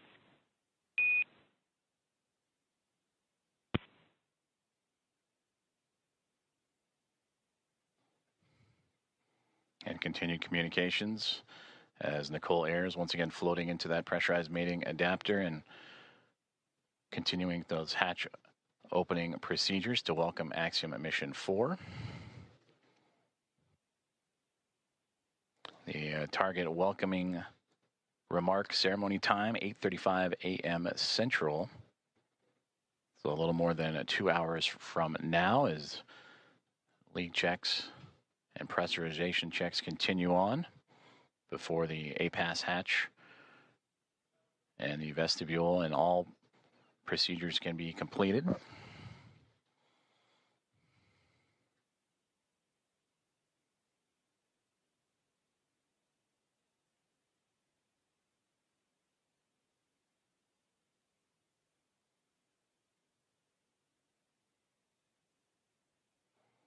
And a great view of some of those procedures as Nicole Ayers, again, you can see her with that right hand turning the crank and working on that hatch to continue those procedures.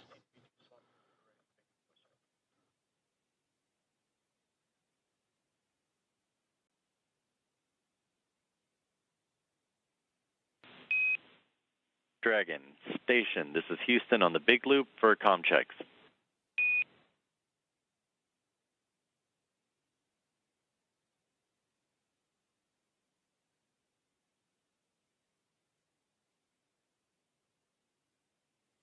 Dragon has you loud and clear.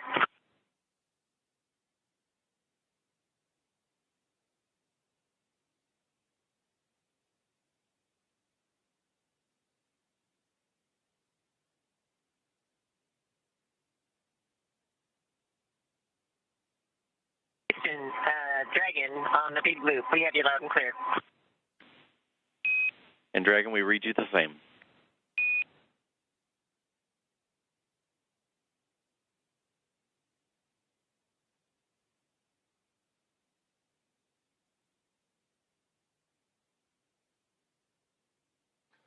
Great communications checks there as the teams on the ground continuing to work on those communications between the International Space Station and the ground, as well as the teams here in Mission Control Houston and Dragon, as we are watching live inside of the International Space Station up into the Node 2 Zenith hatchway as NASA astronaut Nicole Ayers continuing with her hatch opening procedures.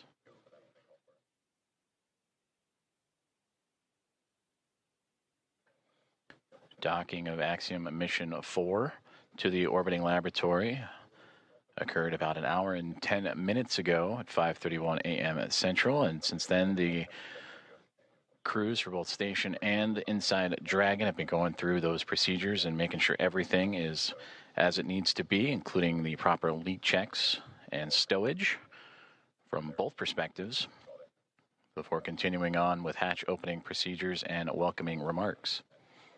We'll continue to provide updates, and you'll hear calls on the big loop of all four parties, NASA's Mission Control and the International Space Station Flight Control Room, SpaceX in Hawthorne, California, and the teams and the Expedition 73 crew aboard the International Space Station and Axiom Mission 4 aboard the Dragon and Grace Dragon, Houston spacecraft. On the big loop. Stand by for hardline audio config.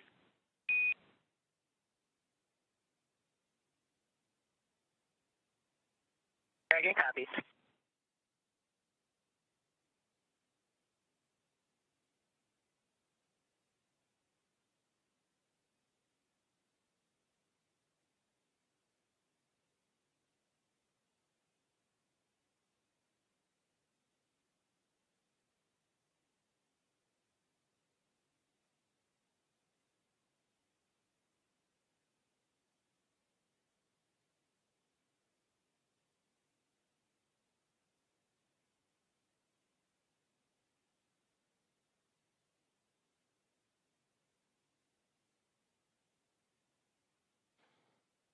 also a part of these procedures, and once hatch opening continues to move along, the crews will install IMV ducting to help mix the air of the space station environment with the air inside of Dragon and seal up some of those lithium hydroxide cartridges that scrub the carbon dioxide inside of the Dragon spacecraft.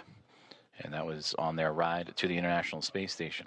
They'll also check some vent valves as we go and maybe need a little bit more time on board, but these last final checks are crucial to make sure everything is good to go, since it will remain docked to the International Space Station for nearly 2 weeks.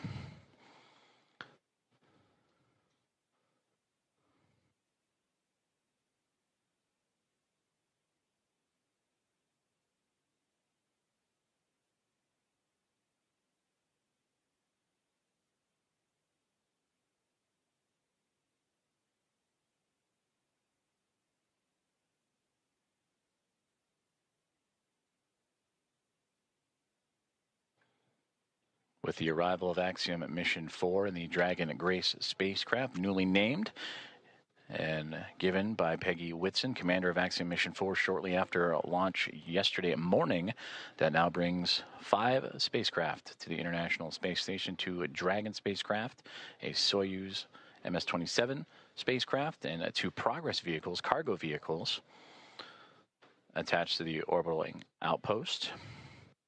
For Dragon, it is Endurance and Grace, connected to the forward and now zenith ports of the Harmony module, with 2 Progress vehicles and that Soyuz MS-27 also connected. And once the Axiom Mission 4 crew makes its way aboard station, that'll bring, since 1998, 288 visitors to the orbital outpost.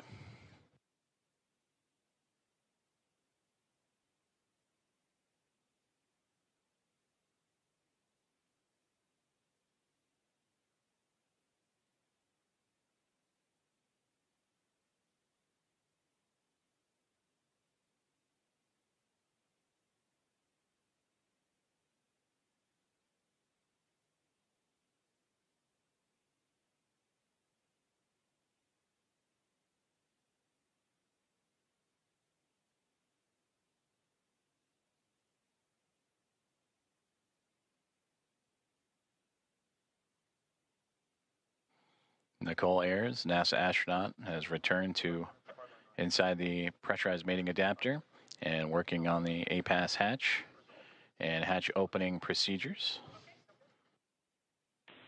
as we continue to get great Dragon views from Houston inside on the the big loop. International Space Station. Check. Hardline audio configuration complete, and we have resolved the audio issues on C2P2.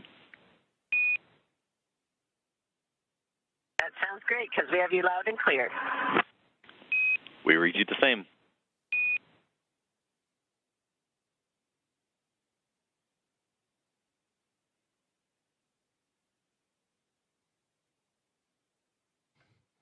And that was a good communications checkout from the teams on the ground up to Dragon Grace on the C2V2 line, common communications for visiting vehicles, and that communications line connecting all parties.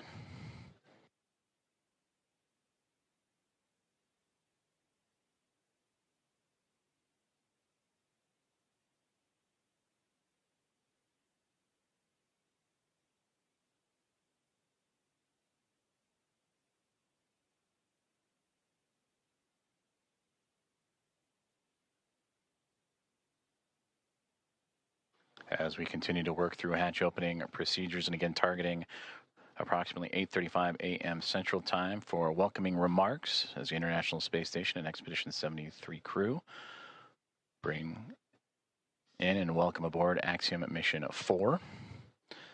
Both the orbiting laboratory and the newly docked SpaceX Dragon spacecraft over the northern Pacific Ocean, about to cross into the west coast of North America, right along the U.S.-Canadian border. And also around that time, we will start seeing an orbital daytime period as Dragon and the International Space Station have been orbiting in a nighttime phasing.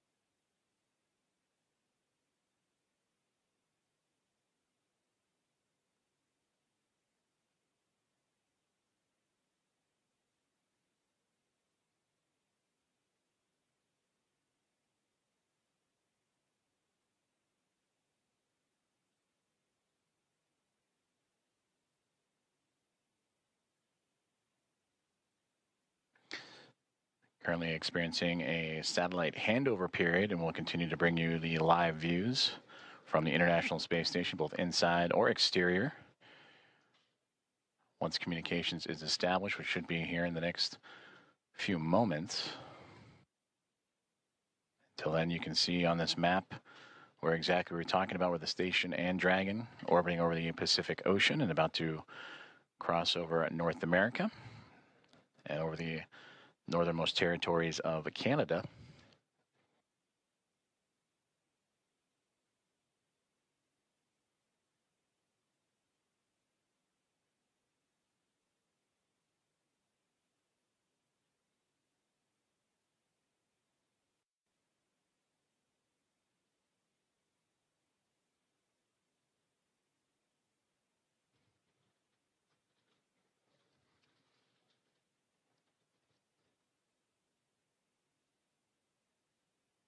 As we await for those communications to return, to recap, Axiom Mission 4 has connected with the International Space Station after launching from NASA's Kennedy Space Center yesterday morning at 1:31 a.m.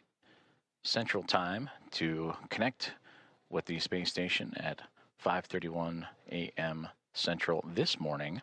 So a little more than a day's transit, and where it would execute a sequence of burns to raise its altitude and close the distance between Dragon spacecraft, Dragon Grace, and the International Space Station through a phase burn, boost burn, close burn, transfer burn, and then eventually the co-elliptic burn, to make sure that the spacecraft is on the same pathway as the International Space Station and able to make its way up and over top of it to connect to the space-facing port of the Harmony module, the Node 2 Zenith port. As we now get views back inside of the International Space Station, that is a view from the other side. We mentioned the space-facing port that is looking up into where the hatchways will be to allow for the Axiom Mission 4 crew to pass through and be brought aboard the International Space Station. For Peggy Whitson, commander of Axiom Mission 4, her second flight as an Axiom commander after previously serving as commander of Axiom Mission 2. This is her 5th flight and return to the International Space Station, where she continues to build on an impressive career. The most experienced United States astronaut entered the mission with 675 days to her credit, and will certainly add to that record-setting total in her time aboard the orbiting laboratory, and bringing up pilot Shubanshu Shukla of Isro, Sławosz Uznański-Wiśniewski of Polsa, and Tibor Kapu of Hunor. And for Shukla, Uznański-Wiśniewski, and Kapu, representing India, Poland, and Hungary, respectively. For those nations, it'll be their first time coming to the International Space Station. Nicole Ayers. And the last one into the hatch, I believe that was Anne McLean, making her way in as they continue to work through hatch opening procedures.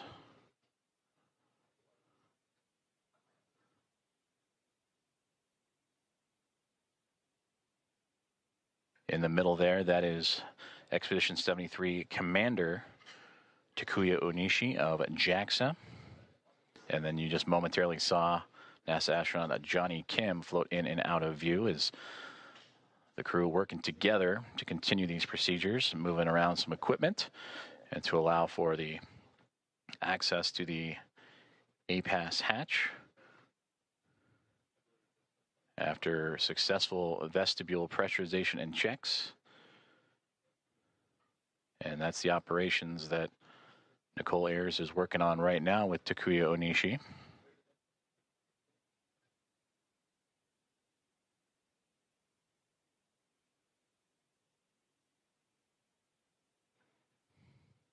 And Johnny Kim with camera in hand to document these procedures.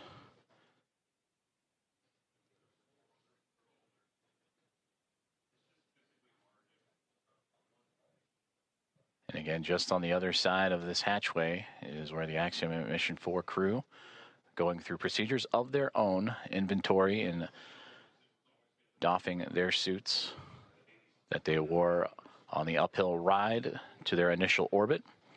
And after an off-duty period would put back on for those dynamic phases of flight, starting with the approach initiation burn that occurred earlier this morning.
If you are just joining us, good morning from Mission Control in Houston in the International Space Station Flight Control Room as we are looking live inside of the International Space Station as NASA astronauts Nicole Ayers and Ann McClain alongside with Commander of Expedition 73 and JAXA astronaut Takuya Onishi going through a hatch opening procedures. And there you can see as the team has worked together to open up that APASS hatch and continue on with those procedures to welcome aboard eventually the Axiom Mission 4 crew with the welcome remarks. Currently still targeting. The big loop, the APASS hatch is open and no condensation observed on the field. Houston copies. Looks great. Thank you. And a perfect call down right there, as that is the APASS hatch that we were just mentioning that Nicole Ayers and team have opened up and radioing down the status and condition of that hatch with no condensation reported.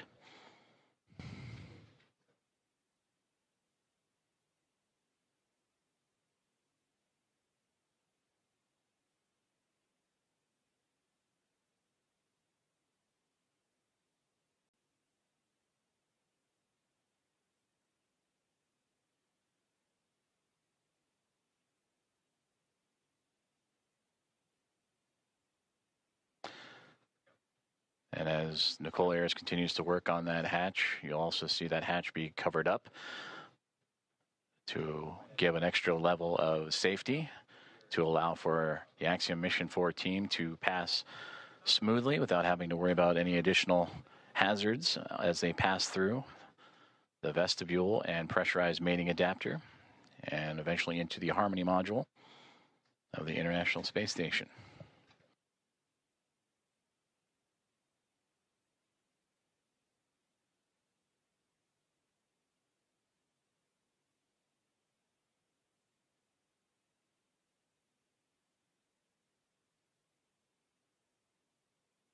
Another step in this hatch opening procedure is the removal of the docking cross, which it looks like that is what Nicole Ayers is working on as we speak. And you sometimes catch glimpses of it on the docking procedures that was exposed to the vacuum of space to help provide targeting for visiting vehicles. But that'll be another step in this hatch opening process, again, to help clear the way for that pass-through between the Dragon SpaceX Grace spacecraft and the International Space Station.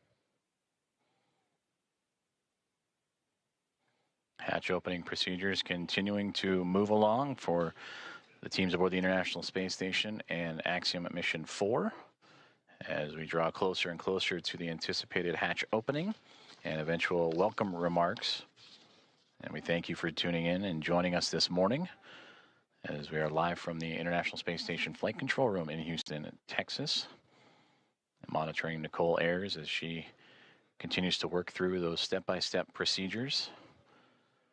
As the hatchway, there you see the large square structure just off to the right-hand side of our field of view with that window in the middle was opened up. Houston on the big loop.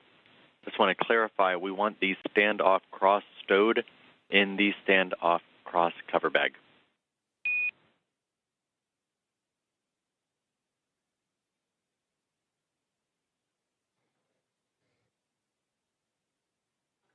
Station copies.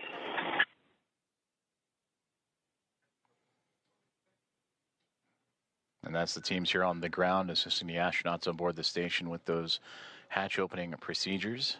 As again, that zenith hatchway we were just mentioning before the comms opened to the right, that allowed Nicole Ayers and team to pass through. And that docking cross that was just removed will be inserted into its own bag. And there is NASA astronaut Ann McLean to join Ayers in the hatchway and continue on with those procedures as they now look to cover up the APASS hatch, which was just opened a few moments ago, to provide an extra layer of safety and protection for astronauts passing through.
SpaceX Dragon suit drying is complete.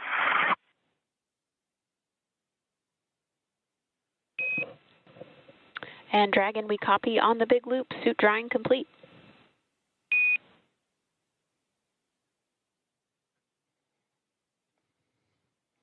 Good insight there from the Axiom Mission 4 perspective of their procedures that they are currently going through in anticipation of hatch opening, and welcome remarks as they make their way into the International Space Station after connecting and docking to the International Space Station about an hour and a half ago, 5:31 a.m. Central, 6:31 a.m. Eastern. They went through their procedures, inventory and stowage, and the doffing of their suits that they wore from launch yesterday morning from Cape Canaveral, Florida, and NASA's Kennedy Space Center, and then during the dynamic portions of operations, and are now settling into their flight suits that they will bring in and wear as they cruise into the International Space Station. And that's the view we see from the orbiting laboratory, is NASA astronaut Ann McLean and Nicole Ayers working through their procedures for hatch opening. The APASS hatch is open after successful vestibule pressurization and checks. They are now covering up that APASS hatch. SpaceX Dragon in step 5 of 2.102. We're waiting your go for hatch open. Dragon, SpaceX copies on the big loop. You are standing by for hatch opening. We are waiting for hardline connections to be complete. I'll call back with a go. Okay, thanks. Sorry to rush you.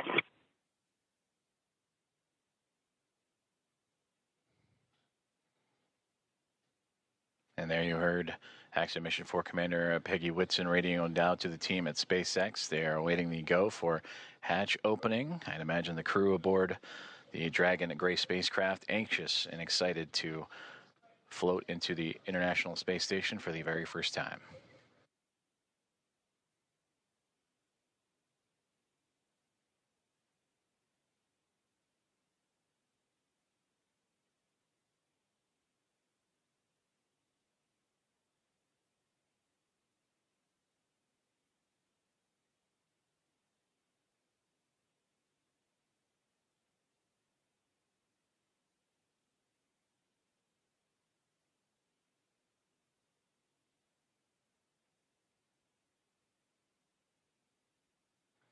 And you just saw that orange ductwork or hose-like piece of equipment that Anne McLean and Nicole Ayers were just operating with. That's a part of helping mix the air between the International Space Station and the Dragon spacecraft.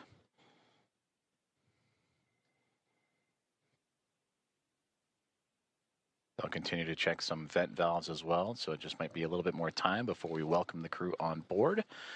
But these final checks, again, critical to making sure that everything is good and sealed tight with no leaks and no issues, as Dragon Grace will be docked to the International Space Station for approximately the next 2 weeks.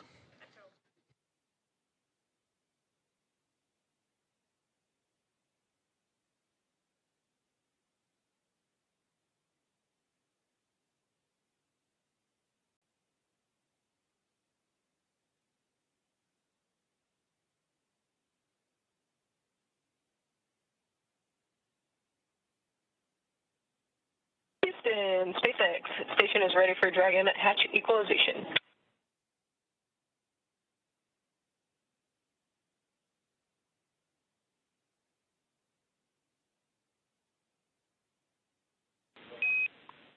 Houston, copy. Stand by.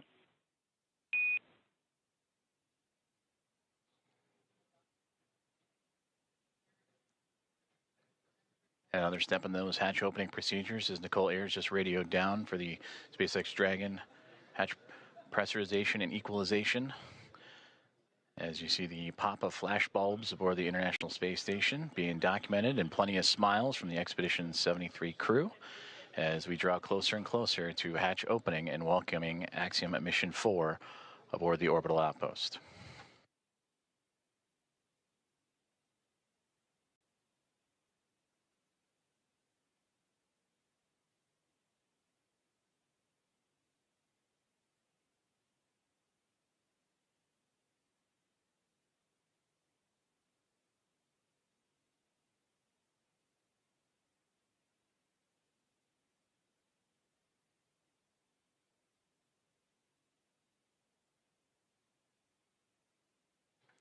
Meanwhile, here on the ground inside NASA's Mission Control, the International Space Station Flight Control Room, anticipation also building up as the room starting to fill with NASA leadership, as well as the Athena flight team continuing to work through the hatch opening procedures. Flight Director Allison Bollinger closely monitoring every step of the way as Nicole Ayers continuing to work through each checkpoint on her list. That's what you saw on the little tablet that she was referring to, making sure every step is covered as she has now floated back into the pressurized mating adapter across the APASS hatch. Station Houston on the big loop. We're still working some ground config actions before we're ready for equalization. In the meantime, can we get confirmation that the standoff cross went into the standoff cross bag? We were unable to tell from the video.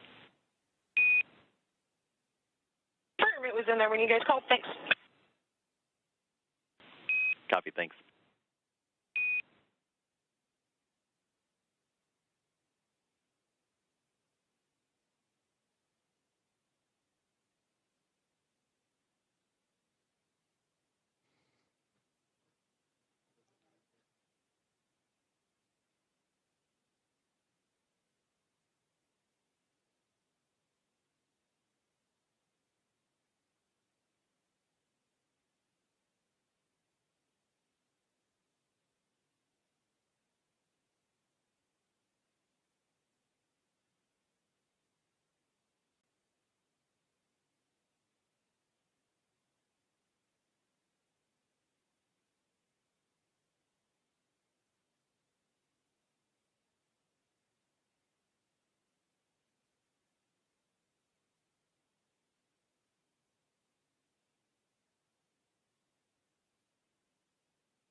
Hearing communications from teams on the ground as they continue to work through hatch opening procedures and making sure all pressurization and leak checks are good and everything equal between the Dragon spacecraft and the International Space Station before the hatches can be formally opened on both sides. You can see into this hatchway the space-facing port, or into the space-facing side of the Harmony module aboard the International Space Station and the International Docking Adapter that welcomed the connection of Axiom Mission 4 at 5:31 a.m. Central Time earlier this morning. And since then, the crews aboard both the Dragon Gray spacecraft and International Space Station have been diligently working and continue to monitor the progress of that hatch opening, with teams on the ground also following suit.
Station Dragon Houston on the big loop. Stand by for equalization, expected to take 1 minute.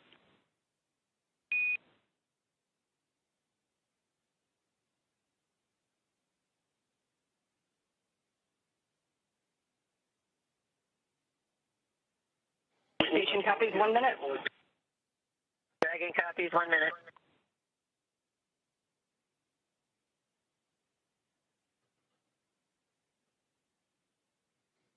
Great communications there from all teams here at NASA's Johnson Space Center and International Space Station Mission Control Room, teams in the SpaceX in Hawthorne, California, and everyone aboard the Dragon SpaceX Grace in Axiom Mission 4 and the International Space Station as we continue to march towards the hatch opening to welcome Axiom Mission 4 aboard the orbiting laboratory.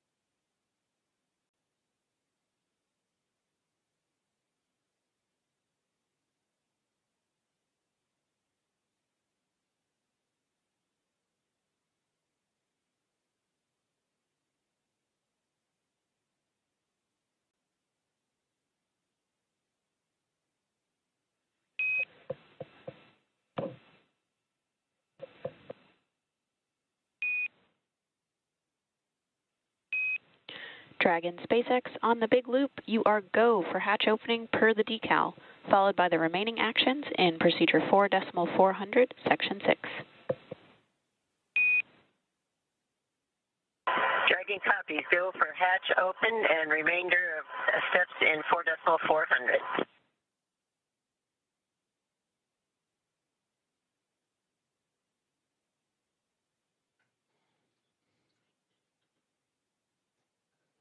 We are go for hatch opening is what you have just heard. And if you are just now joining us, you are tuned into live coverage of the arrival of Axiom Mission 4, the International Space Station.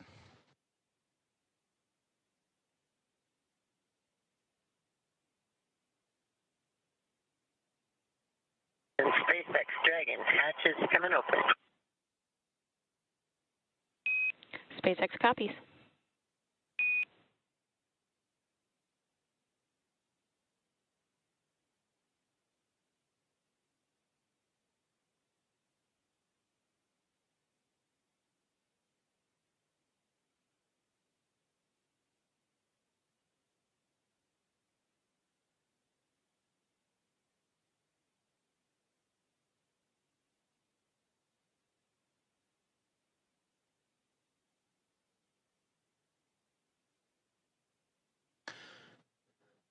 Expedition 73 crew anxiously awaiting as we just received the go for hatch opening to welcome Axiom Mission 4 into the International Space Station. There you see Ann McLean in the foreground working on the tablet, alongside with Johnny Kim on the far right-hand side, NASA astronaut, and then Roscosmos cosmonaut Kirill Peskov next to him, with Alexei Zubritsky and Sergei Ryzhikov, also of Roscosmos in that mix. And right there in the middle, almost standing, if you will, from our perspective, is Expedition 73 Commander and JAXA astronaut Takuya Onishi.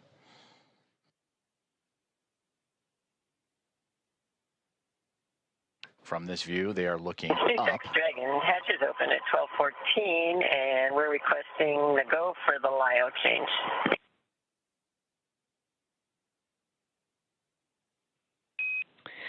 Copy 12:14 Zulu hatch opening time, and you are go for LIO swap.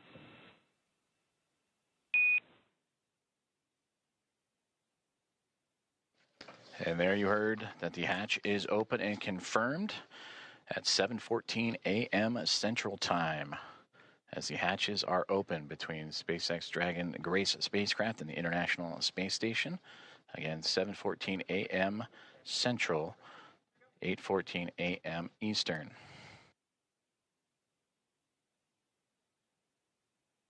And you heard also the swaps of the LIO canisters. That's the lithium hydroxide cartridges that scrubbed carbon dioxide inside of the Dragon spacecraft on the ride to the International Space Station.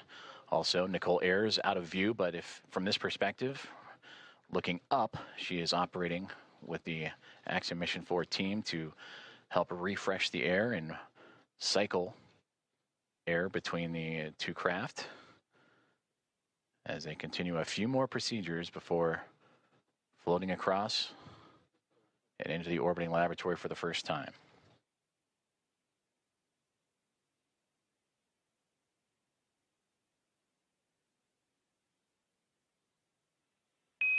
Dragon SpaceX on the big loop for LIO cartridge.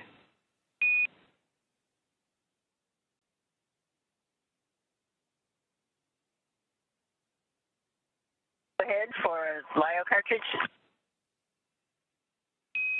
Just looking for clarification on your next action there. We're tracking LIO cartridge sealing per 2.102 step 6.5.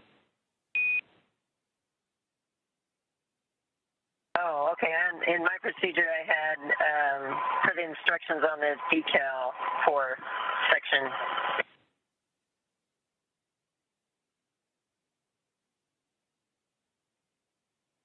For section 4 of the instructions on the decal. And copy that, Peggy. We'll defer to the instructions in 2.102.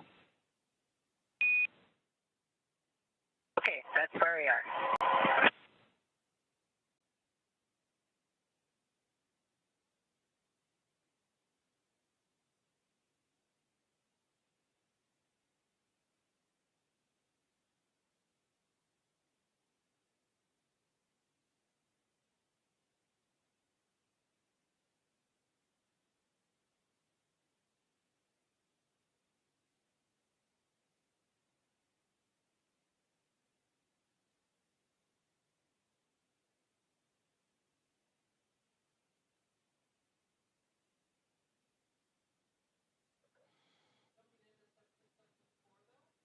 You just heard communications between Axiom Mission 4 Commander Peggy Whitson and the teams on the ground as they were talking about the swapping of the lithium hydroxide cartridges as the hatch has been opened between the Dragon spacecraft and the International Space Station just a few moments ago at 7:14 a.m.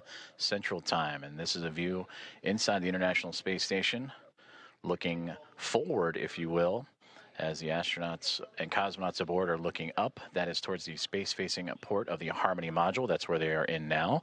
If you were to keep going forward, if you will, that is the forward port, which currently is occupied by Dragon Endurance from Crew 10.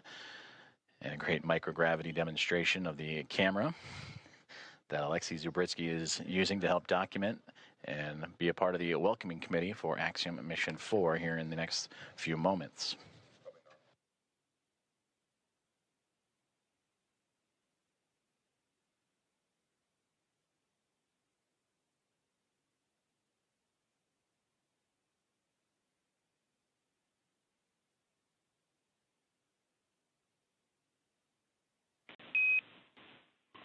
Dragon, Houston on the big loop.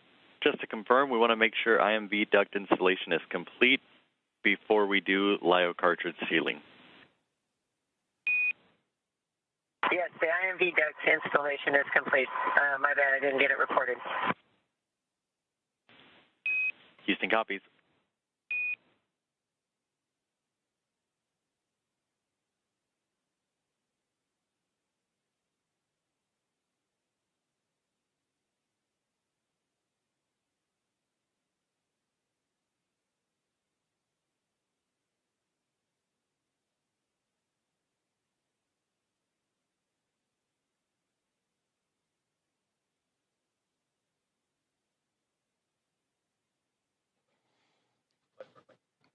Now we switch views from pretty much the point of view of what the astronauts have been looking at. From what we have seen, they were looking up, and this is the shot up into that node 2 zenith hatchway of the Harmony module. That is Nicole Ayers, NASA astronaut, just on the other side of that APASS hatchway, working with the Axiom Mission 4 crew. You heard them talking about IMV ducting and LiO cartridges. That IMV ducting helps mix the air of the International Space Station environment with the air inside of Dragon. And then also looking to seal up some of those lithium hydroxide cartridges that are used to scrub carbon dioxide from the air in the spacecraft on their journey to the International Space Station. And that journey started yesterday morning, 1:31 a.m. Central Time, 2:31 a.m. Eastern, as they would launch on the SpaceX Dragon, newly named Grace spacecraft, on a Falcon 9 rocket from Launch Pad 39A at NASA's Kennedy Space Center, and would chase down the International Space Station earlier this morning at 5:31, nearly 2 hours ago, 5:31 a.m. Central, 6:31 a.m. Eastern, a little bit more of a day's transit. Houston and SpaceX Dragon arrival configuration is complete.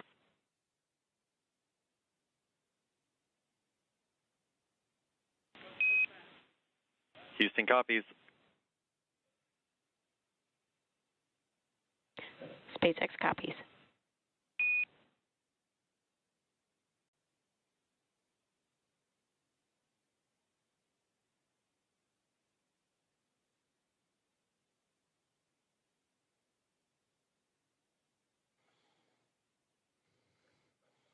Continuing to target a welcome ceremony or welcome remarks in the near future at 8:35 a.m. Central Time. So a little bit more than an hour from now is Axiom Mission 4 and the International Space Station continuing to work through hatch opening procedures, but getting close, you can start to see a little bit of a window of opportunity that was just on the other side of astronaut Anne McLean and Nicole Ayers there, as they are working on IMV ducting, mixing the air of the station and Dragon, and lithium hydroxide cartridges, stowage and swapping out.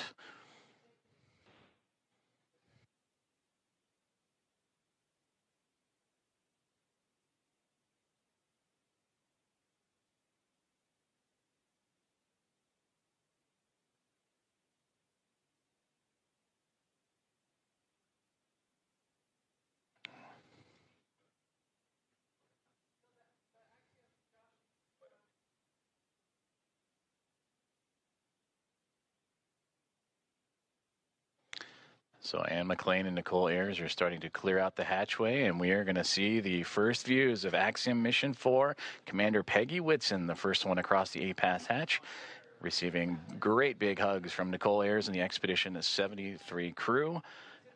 Axiom Mission 4, welcome aboard the International Space Station. Pilot Shubanshu Shukla is the next one to come across, representing Isro. It is his first space flight for Peggy Whitson, her return to the International Space Station on her 5th flight, second as a member of Axiom Space.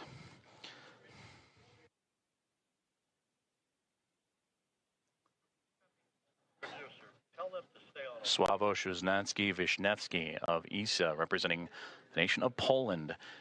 And their first visit to the International Space Station is next to cross the hatchway.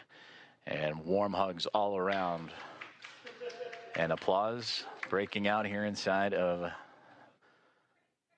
Mission Control Houston and International Space Station Flight Control Room, and Tibor Kapu, the fourth and final member of Axiom Mission 4, representing Hunor in the nation of Hungary, their first visit to the International Space Station as well.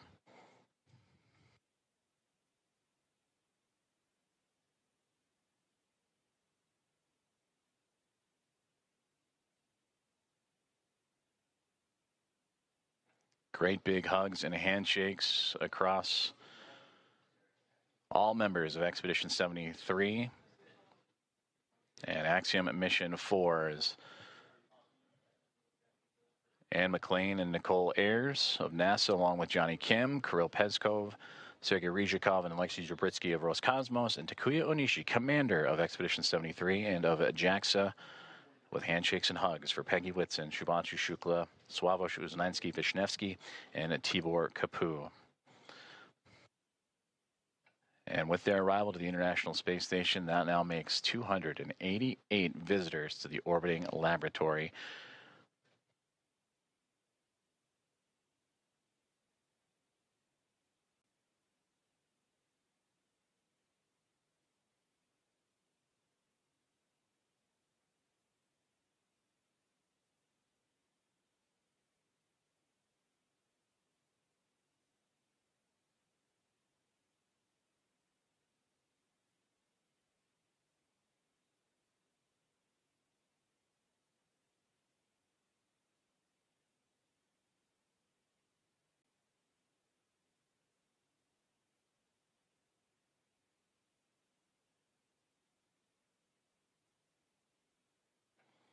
Axiom Mission 4 is now aboard the International Space Station. Commander Peggy Whitson, in her return to the orbiting laboratory, her fifth flight. 3 is a member of NASA, and her second as commander of Axiom, an Axiom Space private astronaut mission, commander of Axiom 2 and here of Axiom 4. Regaling the crew with smiles and stories. To her left, or our left from her viewpoint, to her right, Sławomir Uznański-Wisniewski of ESA, Shubanshu Shukla to her left of Isro, and Tibor Kapu on that far right-hand side of our viewpoint.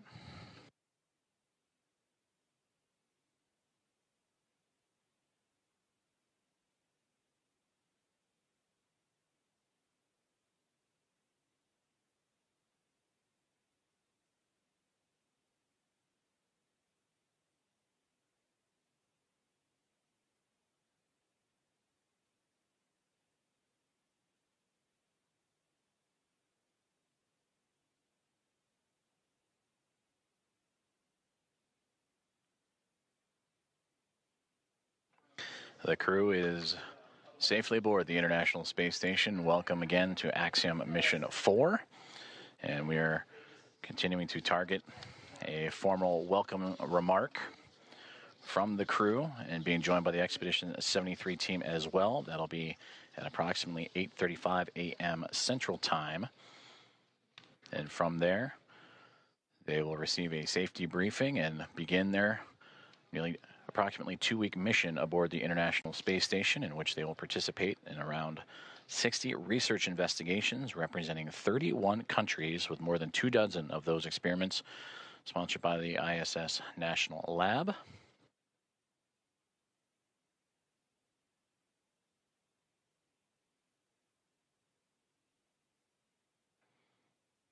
And there they all are, waving back at our coverage here inside of the International Space Station Flight Control Room. Station Houston on 2. Thanks for the wave. Great to see everybody.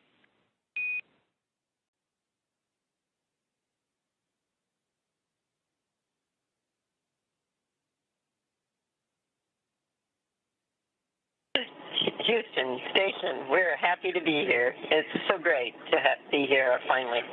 It was a long quarantine.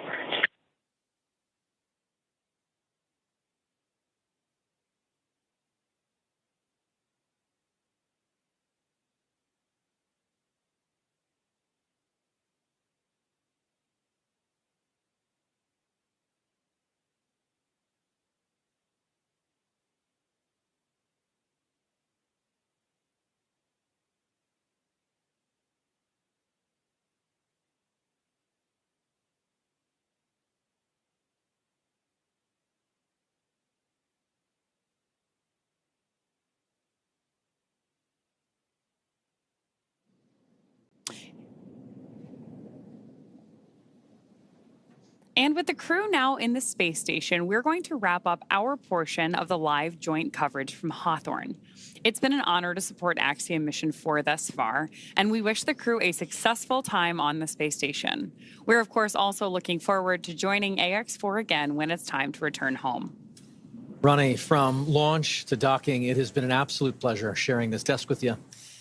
What has been years in the making for India, Poland, and Hungary is now well underway. Axiom Space and NASA's joint coverage will continue from here through to the welcome ceremony as Peggy, Shubanshu, Swavesh, and Tibor start their 2 weeks aboard the orbiting laboratory. Over the course of our crew's time on station, we will be producing mission updates from Axiom Space's own space station development facility in Houston, Texas. So we invite you to follow the progress of AX4 on axiomspace.com and through Axiom Space's social media channels. So with that, on behalf of SpaceX, Axiom Space, and NASA, thank you all for tuning in to watch. While our stream on X is coming to a close, coverage of the welcome ceremony now continues on NASA Plus, axiom.space/live, and Axiom Space's social channels. With that, we'll turn it back over to you, Joseph. Have a great morning, everyone, and go AX4. Go AX4. Thank you very much, Paul and Ronnie, and thank you for joining us on this morning's broadcast as we continue on with our live coverage of the arrival of Axiom Mission 4 to the International Space Station, the fourth private astronaut mission to arrive to the orbital outpost and the first since January of 2024. We just saw the crew of 4, including Commander Peggy Whitson, Shubanshu Shukla, pilot of Isro, Swavesh Uznanski-Vishnevsky, and Tibor Kapu of ESA and HUNORT, respectively, crossed the hatchway and into the orbital outpost for the very first time. We're continuing to follow along as we'll wait for the formal welcoming remarks that are currently scheduled for roughly 8:35 a.m. Central Time, so a little bit more than an hour to go as the crew continues to settle in. After you heard the remarks from Peggy Whitson mentioning the long quarantine, the ride up, which took a little bit more than a day's time to do so. As the teams here in the International Space Station Flight Control Room and special guests in the viewing room at the back of your screen on hand to witness this special moment and also to be a part of a handover period as the Orbit 1 team wrapping up their day's work, which certainly was busy. That saw the multiple burns as the Dragon spacecraft named Grace would continue its transit to catch up to the International Space Station. And ultimately docking at 5:31 a.m. Central Time with that initial contact. The soft capture turned to hard capture and mating. Hatch opening procedures took about 2 hours or so to complete, with teams on both sides inside the Dragon spacecraft and the International Space Station meticulously checking for leaks and going through each procedure step by step before that moment we just had a couple moments ago at 7:14 a.m. Central Time, in which the hatch was opened and the astronauts of Axiom Mission 4 floated on through to the International Space Station. We're currently experiencing a transition in communications satellites. That's nominal and to be expected, so we will bring you back those views inside the International Space Station once we have them. But again, the teams here inside of the International Space Station Flight Control Room, Orbit 1 team wrapping up a great day's of work, or great morning's work, that saw 4 new members join the orbital outpost to bring up the attendance to now 11.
This is Mission Control Houston as we continue our live coverage of the arrival and docking of Axiom Mission 4 to the International Space Station that occurred a little more than 2 hours ago as the team lifted off from NASA's Kennedy Space Center and Historic Launch Complex 39A yesterday morning at 1:31 a.m.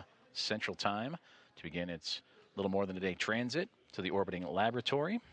And just a moment ago, the hatches were opened and welcoming in Peggy Whitson, commander of Axiom Mission 4, Shubanshu Shukla, pilot representing Isro, and the nation of India, Sławosz Uznański-Wiśniewski of ESA, and the nation of Poland, and Tibor Kapu of Hunor, as they have joined the crew aboard the International Space Station, and we will bring you those views as soon as we have them, as we are currently transitioning between communications satellites. We are targeting a formal welcome remark and ceremony coming up at 8:35 a.m. Central Time, in which the team on board the International Space Station will go through the proper voice and audio checks and visuals to perform that ceremony. Earlier in the broadcast, Axiom Commander Michael Lopez-Alegria, former NASA astronaut, talked about what can be expected during that ceremony, including a pinning ceremony that Commander Peggy Whitson will perform for the newest members to go into low Earth orbit, and first-time flyers in Shukla, Uznański-Wiśniewski, and Kapu. And for those three representing India, Poland, and Hungary, they also represent the first visitors from those nations to the orbiting laboratory.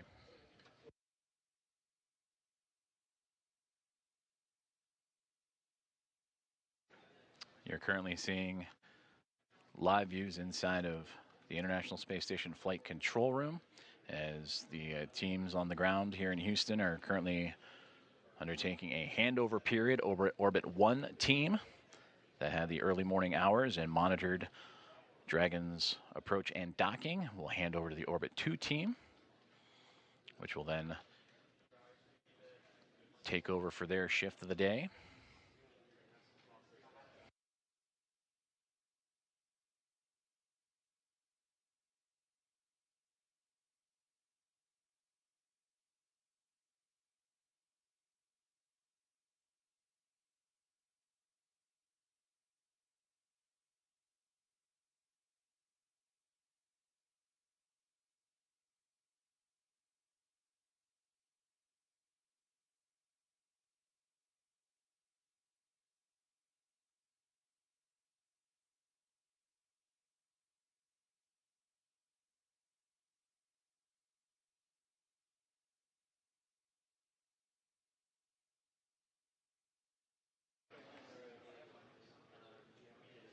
Flight Director Allison Bollinger and her Athena flight team, that Orbit 1 team, undergoing the handover period as they will transition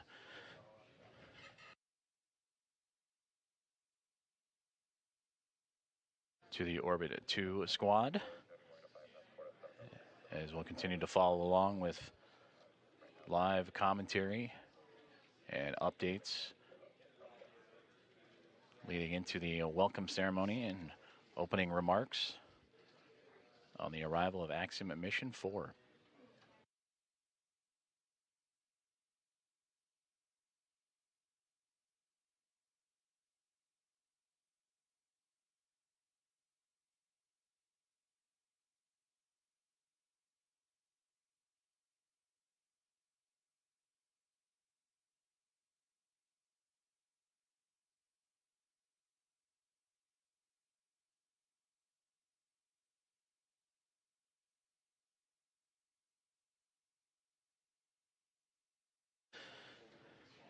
Flight Director Vincent Lacourt and his Destiny flight team, the next on tap in this handover period. And there you see him in the foreground, setting up next to Allison Bollinger, Flight Director that just completed her shift, welcoming Axiom Mission 4 and her Athena flight team as they continue their handover period. And as both teams monitoring the progress and preparation for the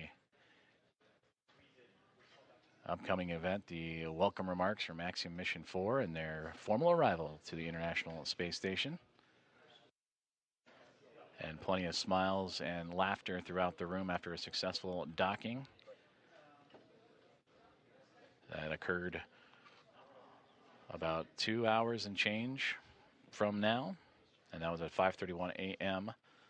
Central Time, in which the Dragon Grace spacecraft, soft capture, then hard capture, connected to the International Space Station and its space-facing port on the Harmony module. Hooks connected to form the hard mate, and then over the next 2 hours would begin the procedures to pressurize the vestibule, the gap between the Dragon spacecraft and the International Space Station. That was at vacuum. They wanted to bring the atmospheric pressure equal to that of what's inside Dragon and the space station, which is relative to here on Earth, which is equal to about 14 psi, which is sea level. And once that was able to be accomplished, the APASS hatch on the space station end was open. Shortly there followed by the pressurization and opening of the Dragon hatch. And that would occur at 7:14 a.m. Central Time. And now the crew is aboard the International Space Station, settling in after a little more than a day's transit to the orbiting laboratory. And we look forward to hearing from them here shortly for welcome remarks. And again, tracking around 8:35 a.m. Central.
This is Mission Control Houston as we continue our coverage of the arrival and docking and the soon-to-be welcome remarks of Axiom at Mission 4 as they have locked up and synced up with the International Space Station earlier this morning.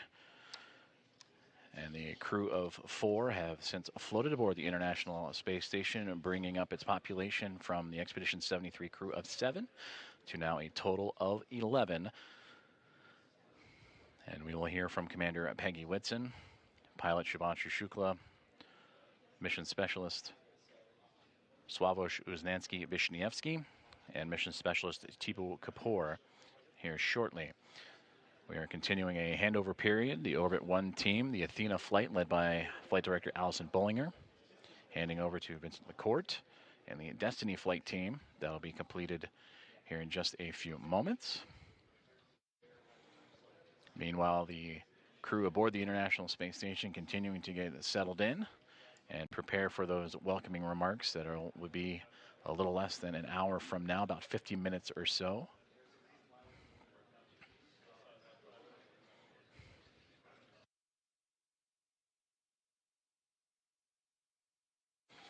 The Axiom Mission 4 team that just arrived and entered the International Space Station shortly after the opening remarks will settle in and recover and soon to get to work as they will participate in around 60 science investigations representing 31 countries and more than 24 of those experiments sponsored by the ISS National Lab. They'll also participate in a wealth of outreach activities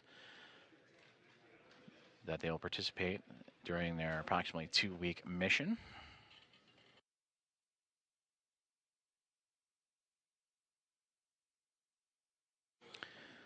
Starting with Axiom Mission 1 and now through Axiom Mission 4. The International Space Station has now welcomed 14 private astronaut crew members representing 11 different nations aboard the International Space Station, showcasing how private astronaut missions expand access to low Earth orbit, commercial space, and the space station, and bring that access for more nations, people, and opportunities.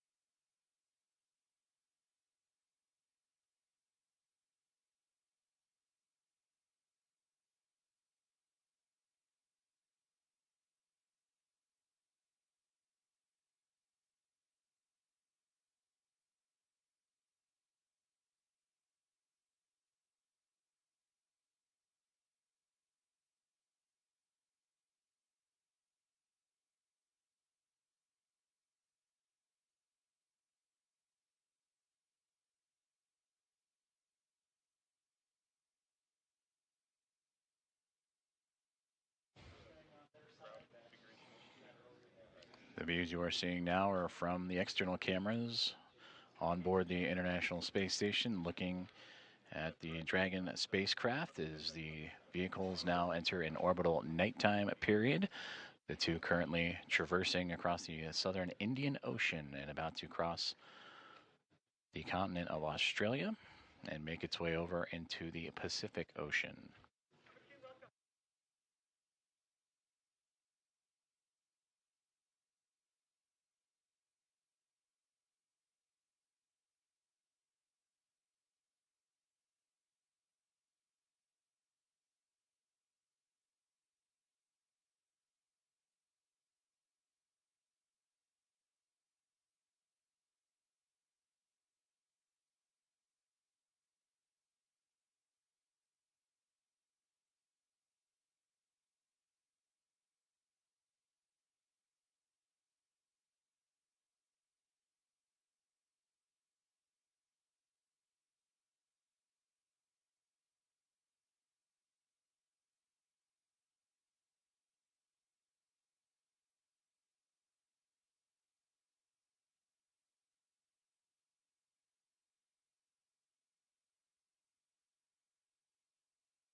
Formal handover underway here inside of the International Space Station Flight Control Room at NASA's Johnson Space Center.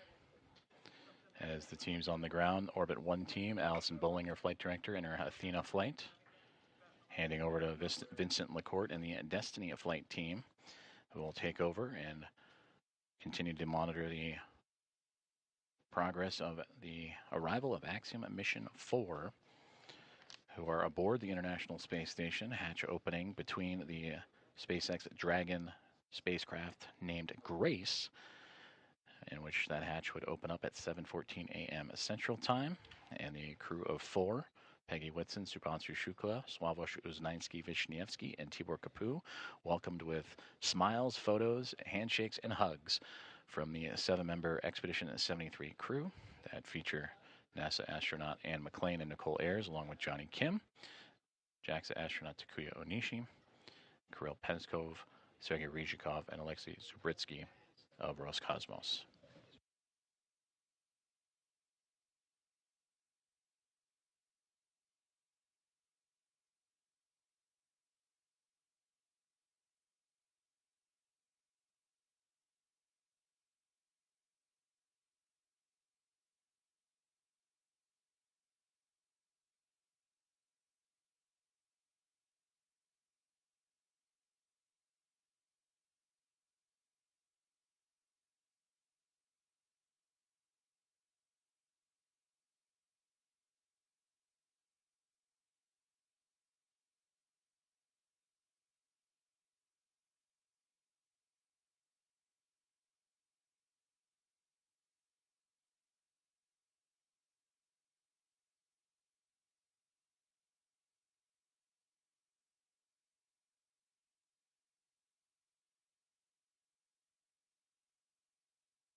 This is Mission Control Houston, as we have just completed the handover from the Orbit 1 to Orbit 2 flight teams inside the International Space Station Flight Control Room at NASA's Johnson Space Center in Houston, Texas, as the teams continue to monitor and proceed with what will soon to be the welcome remarks from Axiom Mission 4, as they have arrived, docked, and entered the International Space Station earlier this morning. They would launch towards the International Space Station yesterday morning, starting their transit that lasted a little bit more than a day. And they would make their way starting at 1:31 a.m. Central Time with that launch. And then they would begin their transit with a sequence of burns to chase down the orbiting laboratory. And then earlier this morning,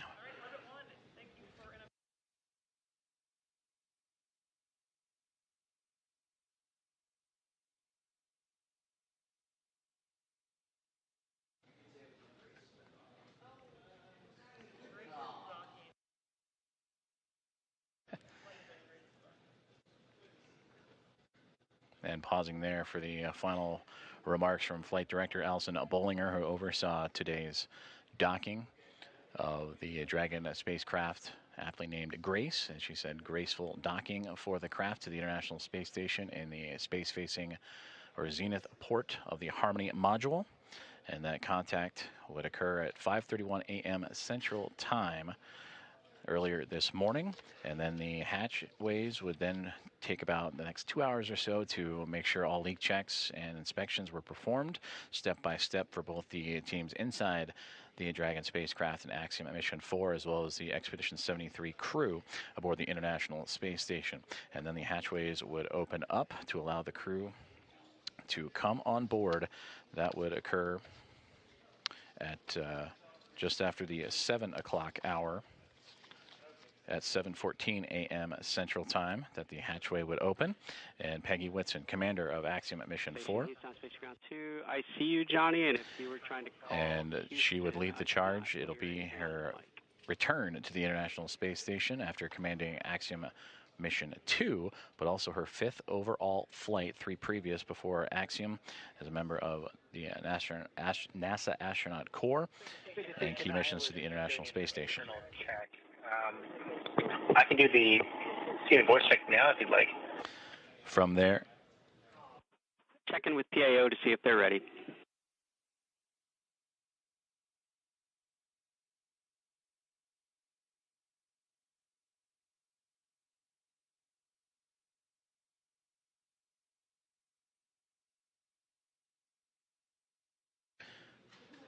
Producer and ACI.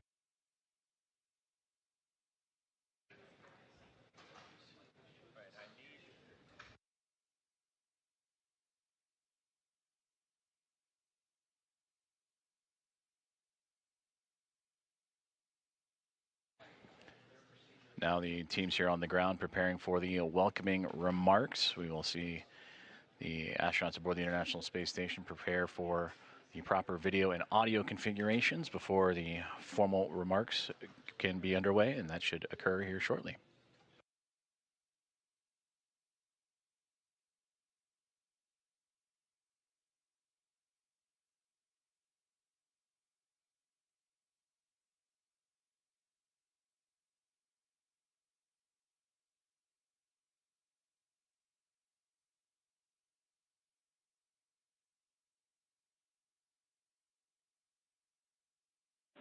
Station Houston on Space Ground 2 for Johnny. Hey, we're rerouting video. Give us a couple minutes and then we'll let you know. But we're getting ready for a scene and voice check shortly. Roger, sounds good. Thanks. This is Mission Control Houston as we continue to prepare for the welcome remarks from Axiom Mission 4. Communications between the teams here in the International Space Station Flight Control Room, preparing to configure the appropriate cameras and audio to accomplish that welcome remark, as Axiom Mission 4 again has arrived to the International Space Station after a little more than a day's transit. This welcome ceremony will feature Commander Peggy Whitson, pilot Shubanshu Shukla, Sławosz Uznański-Wisniewski, and Tibor Kapu, all of the Axiom Mission 4 cadre, and also all members of the Expedition 73 crew. The 7 of them added to the 4 of Axiom Mission 4 to bring the population of the International Space Station to 11.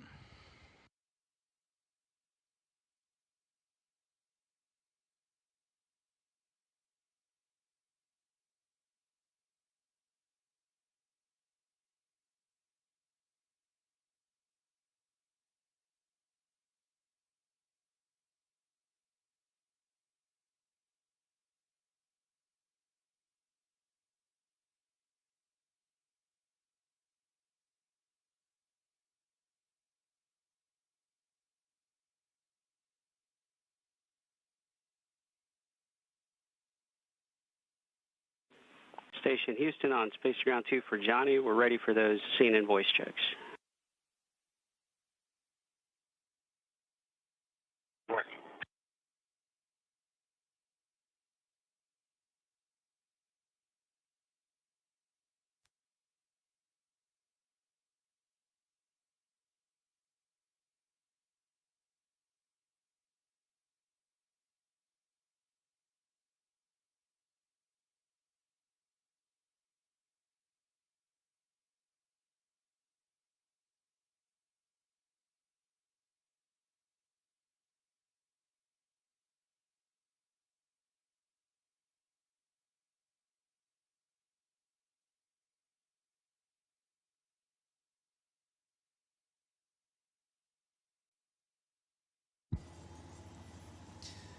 Houston 10 count 10, 9, 8, 7, 6, 5, 4, 3, 2, 1.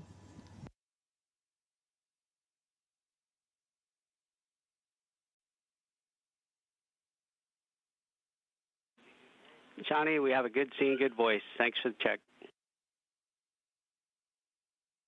Yep, and just a friendly reminder, we're looking to start the event at 13:35.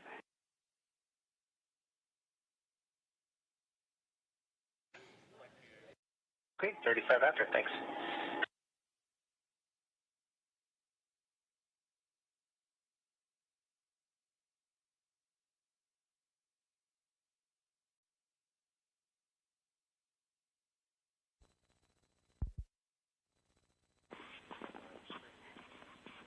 And Johnny, FYI, the current video that you are on is streaming live to NASA TV, so just FYI.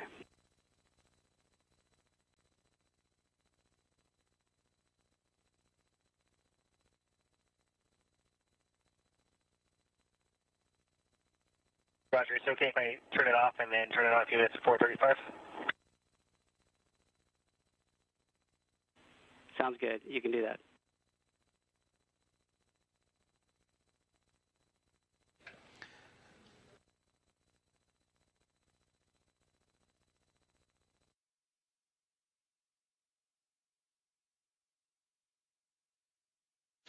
Good communications there between the team on the ground and the International Space Station Flight Control Room, up to NASA astronaut Johnny Kim, helping establish the good video and audio configurations for the upcoming welcome remarks that'll take place, currently scheduled for 8:35 a.m. Central Time, so a few more minutes from now, as the Expedition 73 crew will welcome formally the 4 members of Axiom Mission 4, the 4th private astronaut mission to arrive to the International Space Station.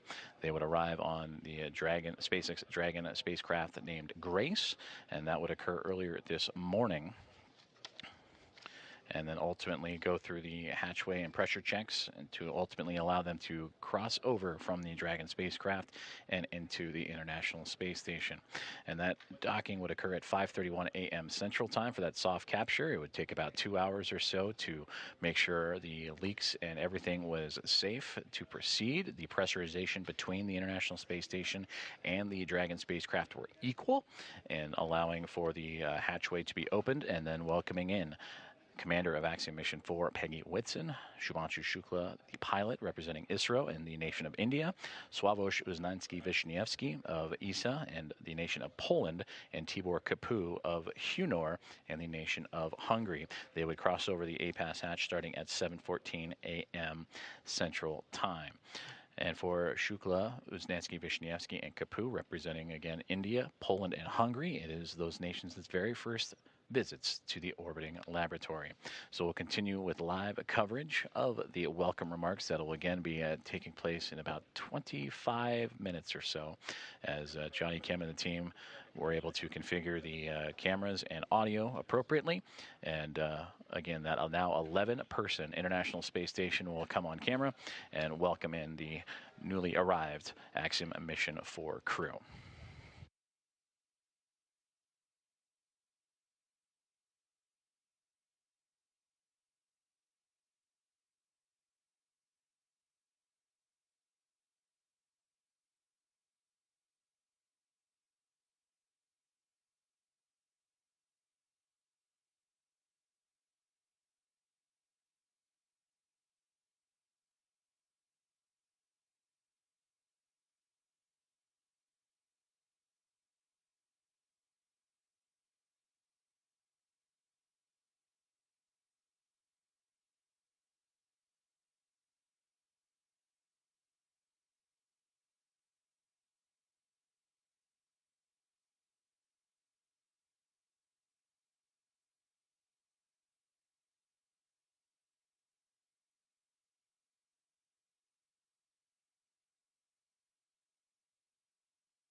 This is Mission Control Houston, as the Orbit 2 team has now formally settled into their roles for the day as they continue with the welcoming procedures for the upcoming remarks from the newly arrived Axiom Mission 4.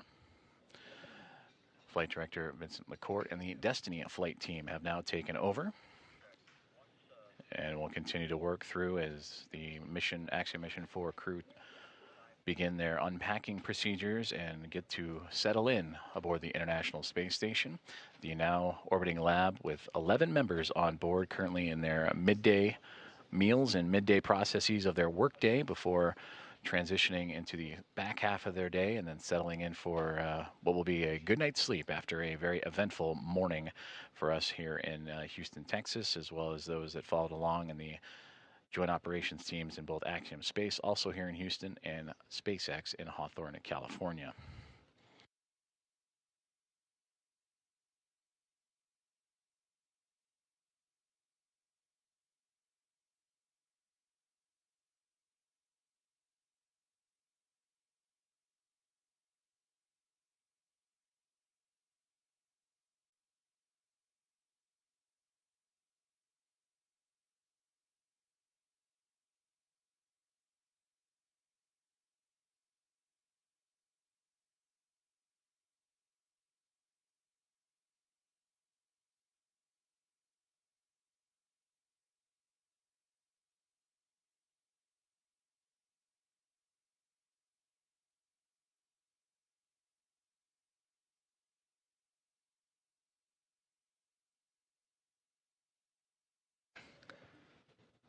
A little more than 10 minutes away from welcoming remarks of the Axiom Mission 4 team as they settle into the International Space Station after arriving earlier this morning. Docking to the International Space Station occurred at 5:31 a.m. Central Time, and then roughly 2 hours later, the hatches would open to welcome in the 4-person crew to join the Expedition 73 team. And that welcoming remarks will feature all now 11 members of the crew on board, and the first remarks from first-time flyers in Axiom Mission 4 pilot Shubanshu Shukla, Sławosz Uznansky-Wisniewski, mission specialist, and also mission specialist Tibor Kapu. And for commander of Axiom Mission 4 Peggy Wilson, a hearty welcome home to the International Space Station, and now her 5th flight of her career.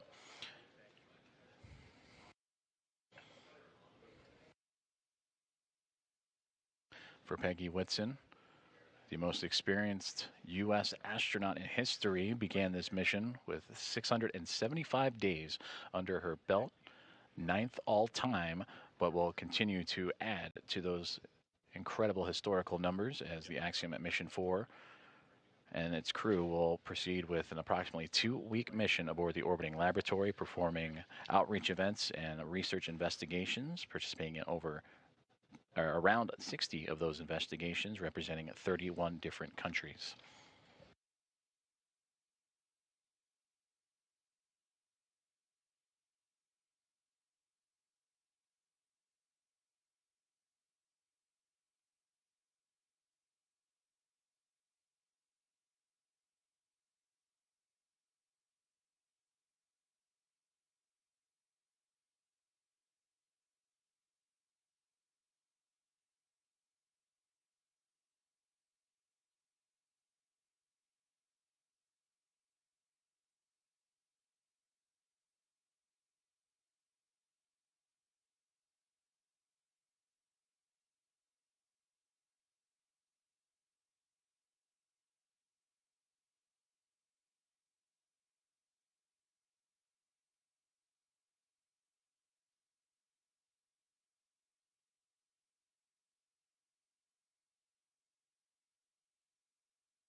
This is Mission Control Houston as we continue to monitor and anxiously count down to the welcome remarks of Axiom Mission 4 aboard the International Space Station, now inside 10 minutes to those remarks as the now 11-member crew aboard the International Space Station getting settled in and preparing before radioing back down to the teams on the ground in both Hawthorne, California, and 2 members here in Houston, Axiom Space and, of course, NASA at NASA's Johnson Space Center and the International Space Station Flight Control Room.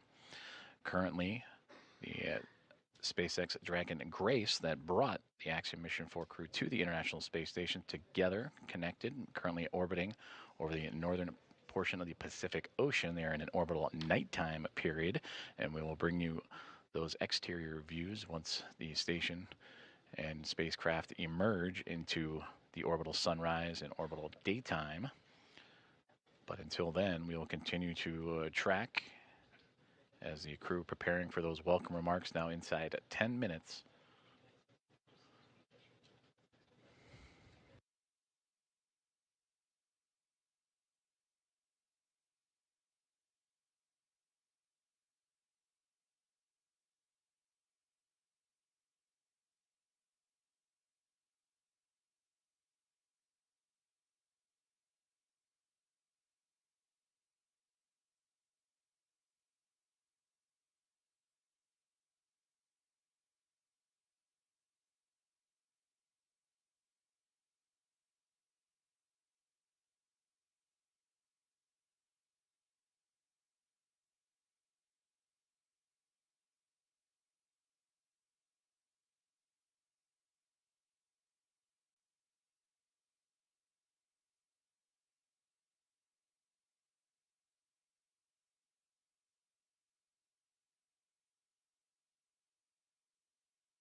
This is Mission Control Houston, as we are now 5 minutes away from the formal welcoming remarks, as the International Space Station has introduced, or will introduce, the members of Axiom Mission 4 formally after having docked to the International Space Station earlier this morning. They would dock to the orbital outpost at 5:31 a.m. Central. After pressurization and leak checks would occur on both sides for both the teams inside the Dragon Grace spacecraft and inside the International Space Station, the hatches would be open to welcome in the four-person crew at 7:14 a.m. And we are now tracking for an 8:35 a.m. Central Time welcome remark, so a little bit more than a few more minutes away as the teams aboard the International Space Station currently settling in. It is the midway point of their day today after they were pressed into action early, as the arrival of Dragon would have them press right into their daily activations. For NASA astronaut Nicole Ayers and Anne McLean, they would oversee and monitor the progress of the Dragon spacecraft to the orbiting laboratory and execute those hatch opening ceremonies. Procedures, pardon me, and then, of course, all 11 members of Expedition 73 were there on the other side to welcome in Peggy Whitson, Shubanshu Shukla, Sławosz Uznanski-Wisniewski, and Tibor Kapu to the orbiting laboratory. And there you see the spacecraft, newly named Grace, docked to the International Space Station. And that is where they will reside for approximately the next 2 weeks, as they will participate in around 60 research investigations, numerous outreach activities, and more, representing 31 different countries, as the International Space Station has now welcomed its fourth private astronaut mission. It is their first since Axiom Mission 3 would arrive to the International Space Station, and that would be back in January of 2024. And just out of view, you can somewhat see the nose cone. If you look to the bottom left-hand side, just past where that Dragon spacecraft is, that is another Dragon spacecraft, Dragon Endurance, at the forward port of the International Space Station in the Harmony module, as both Grace and Endurance flying in front of the International Space Station, 2 of now 5 vehicles that are attached to the orbital outpost. Also Soyuz MS-27 that brought NASA astronaut Johnny Kim to the International Space Station, and 2 cargo craft, Roscosmos Progress cargo craft, also attached to the International Space Station. So a full house, both externally and internally, on the orbiting laboratory.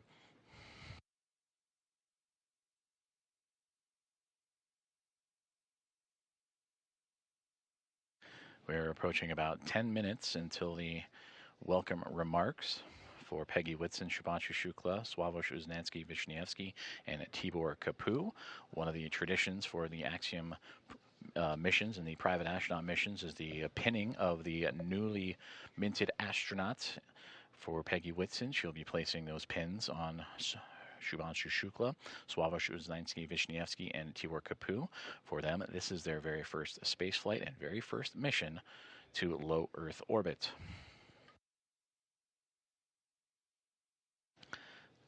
After the welcome remarks, they will jump right into their activities, whether it is unloading the Dragon spacecraft or for the Expedition 73 crew back to their work schedules before settling in for the evening, and then hitting the ground running tomorrow. And for the Axiom Mission 4 team, that would be day 1 of their approximately 2-week mission aboard the International Space Station.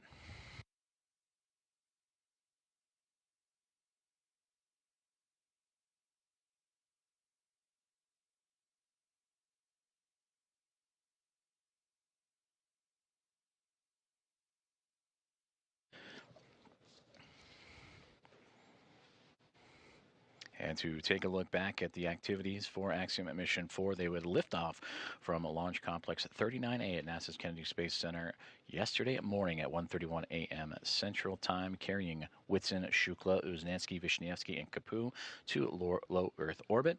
And that is where, on the first time, Dragon spacecraft would announce the name of that spacecraft in Grace, and then proceed into their burns. They would execute a sequence of 5 major burns and a couple of adjustment burns to help raise Dragon's altitude and help close the gap between the spacecraft and the International Space Station, those being the phase, boost, close, transfer, and co-elliptic burns. And that Dragon spacecraft would continue to perform nominally and actually in its first flight swimmingly and all the way to the key waypoint markers and milestone markers, including the approach initiation burn, which would be executed earlier this morning. From there, they would go through 3 different checkpoints or gate processes, waypoint 0, waypoint 1, and waypoint 2. But that Dragon spacecraft and its alignment with the International Space Station pretty well fine-tuned, only a brief pause at the waypoint 2 mark after moving through waypoint 0 and waypoint 1. And while 20 meters away, they did a quick hold, saw that everything was A-OK, and continued to proceed with that soft capture and contact that would come at 5:31 a.m. Central Time. From there, Nicole Ayers and Anne McLean would begin the hatch opening procedures, while the team aboard the Dragon Grace spacecraft would also execute their arrival procedures.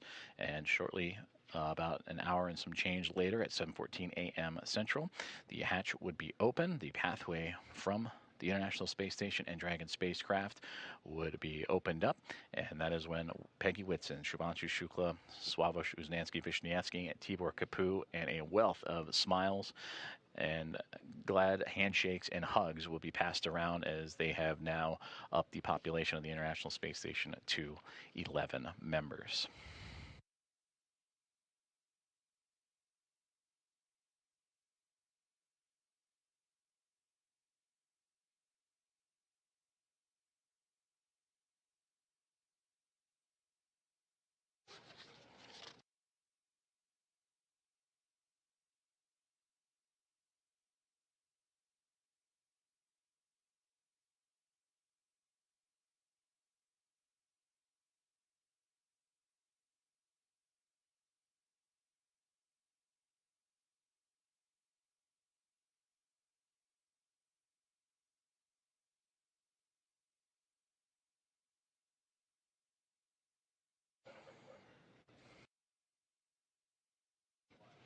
We continue to proceed towards the welcome remarks about 8 minutes from now, and we'll be sure to turn over all communications to the audio and video team as we will await the Expedition 73 crew and Axiom Mission 4.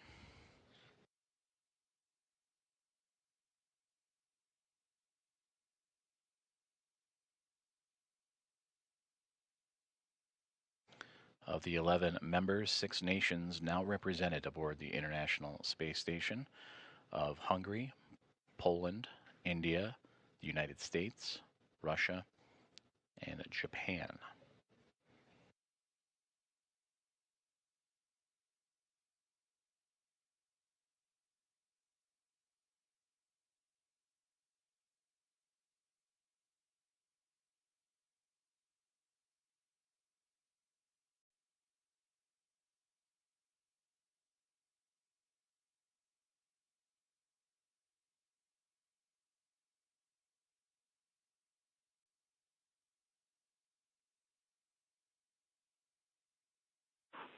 Station Houston on Space Ground 2 for Johnny.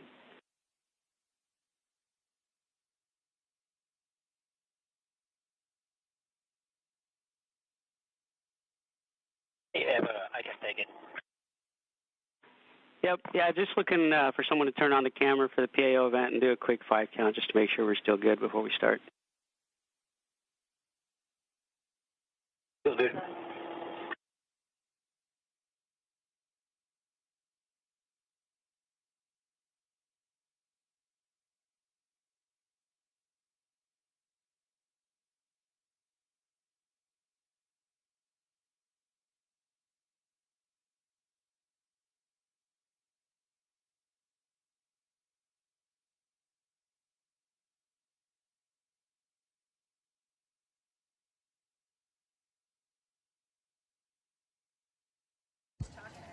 Okay, this Houston, this is station. I can give you 5 counts. 1.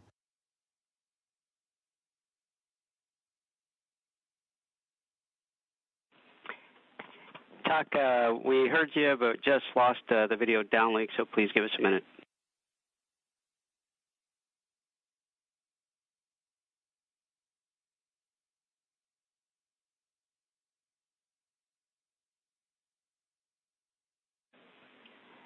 talk. Oh, there you go. Thanks, Shuk and Johnny, for checking the cables there. And talk, if you could give us one more 5 count. We missed it on the last one because we lost video downlink. Okay. 1, 2, 3, 4, 5.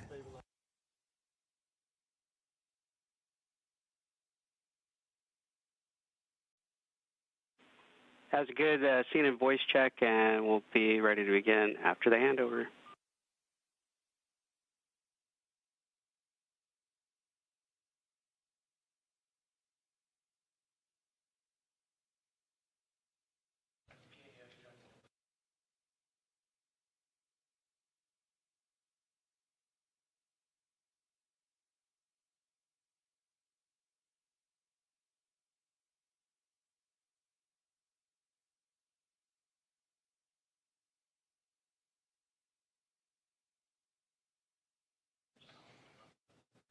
Great communications between the team on the ground and everyone on board the International Space Station, including the newly arrived Axiom Mission 4, as everyone getting staged and set up for the welcome remarks that'll get underway here in about 4 minutes' time.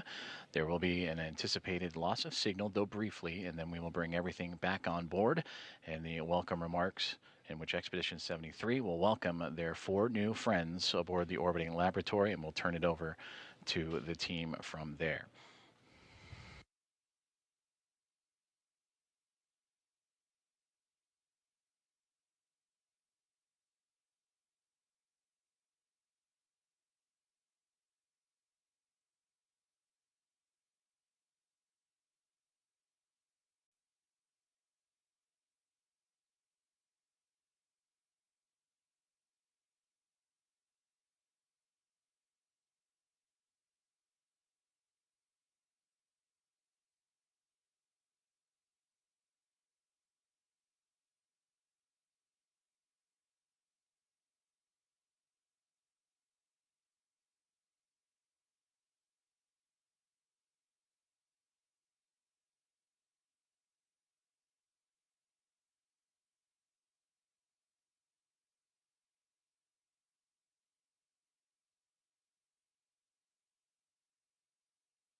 And again, we are experiencing a temporary loss of communications, but the acquisition of signal should be in just a couple of seconds. And once the video is on board, the welcome remarks for Axiom Mission 4 will get underway.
Station, this is Houston. Are you ready for the event?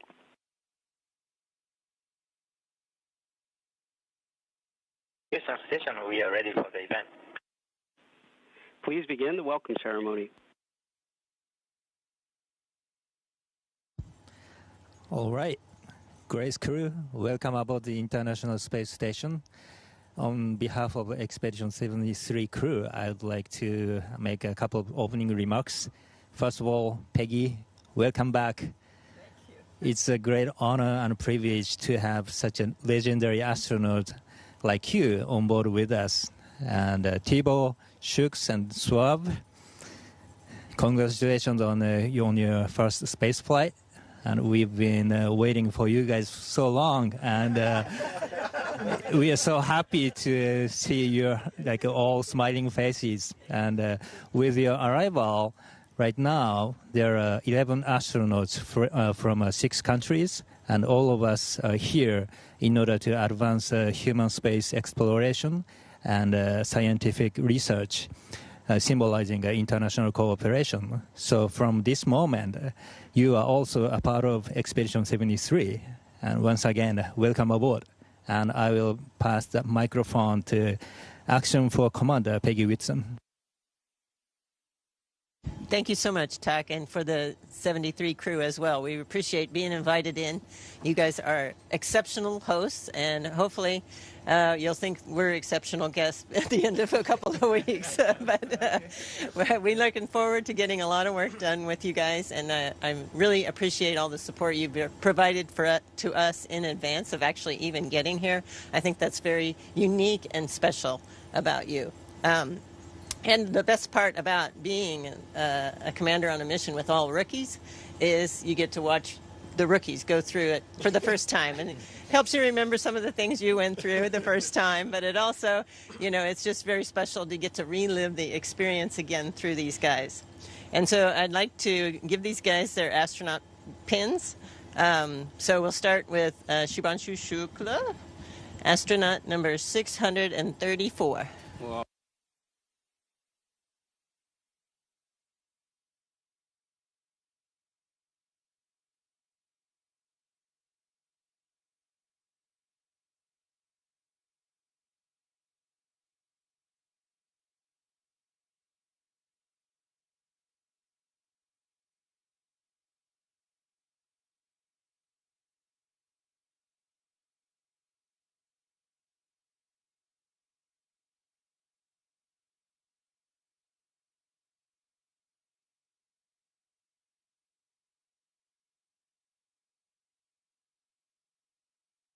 Yeah, I'll go ahead and get these out. Thank you, Peggy. Oh, so I am number 634. That's a privilege. No, but to be fair, it is a privilege to be amongst the few who have got the chance to see the Earth from a vantage point that I have been able to see now. It has been a wonderful ride. It has been great, and I was looking forward to come to space. It is something to look forward to as such. But the minute I entered the International Space Station and you guys, this crew, you just made me feel so welcome, as if you literally opened your doors, like your house doors for us. That's true. So, but it was fantastic. I feel even better. Whatever expectation I had of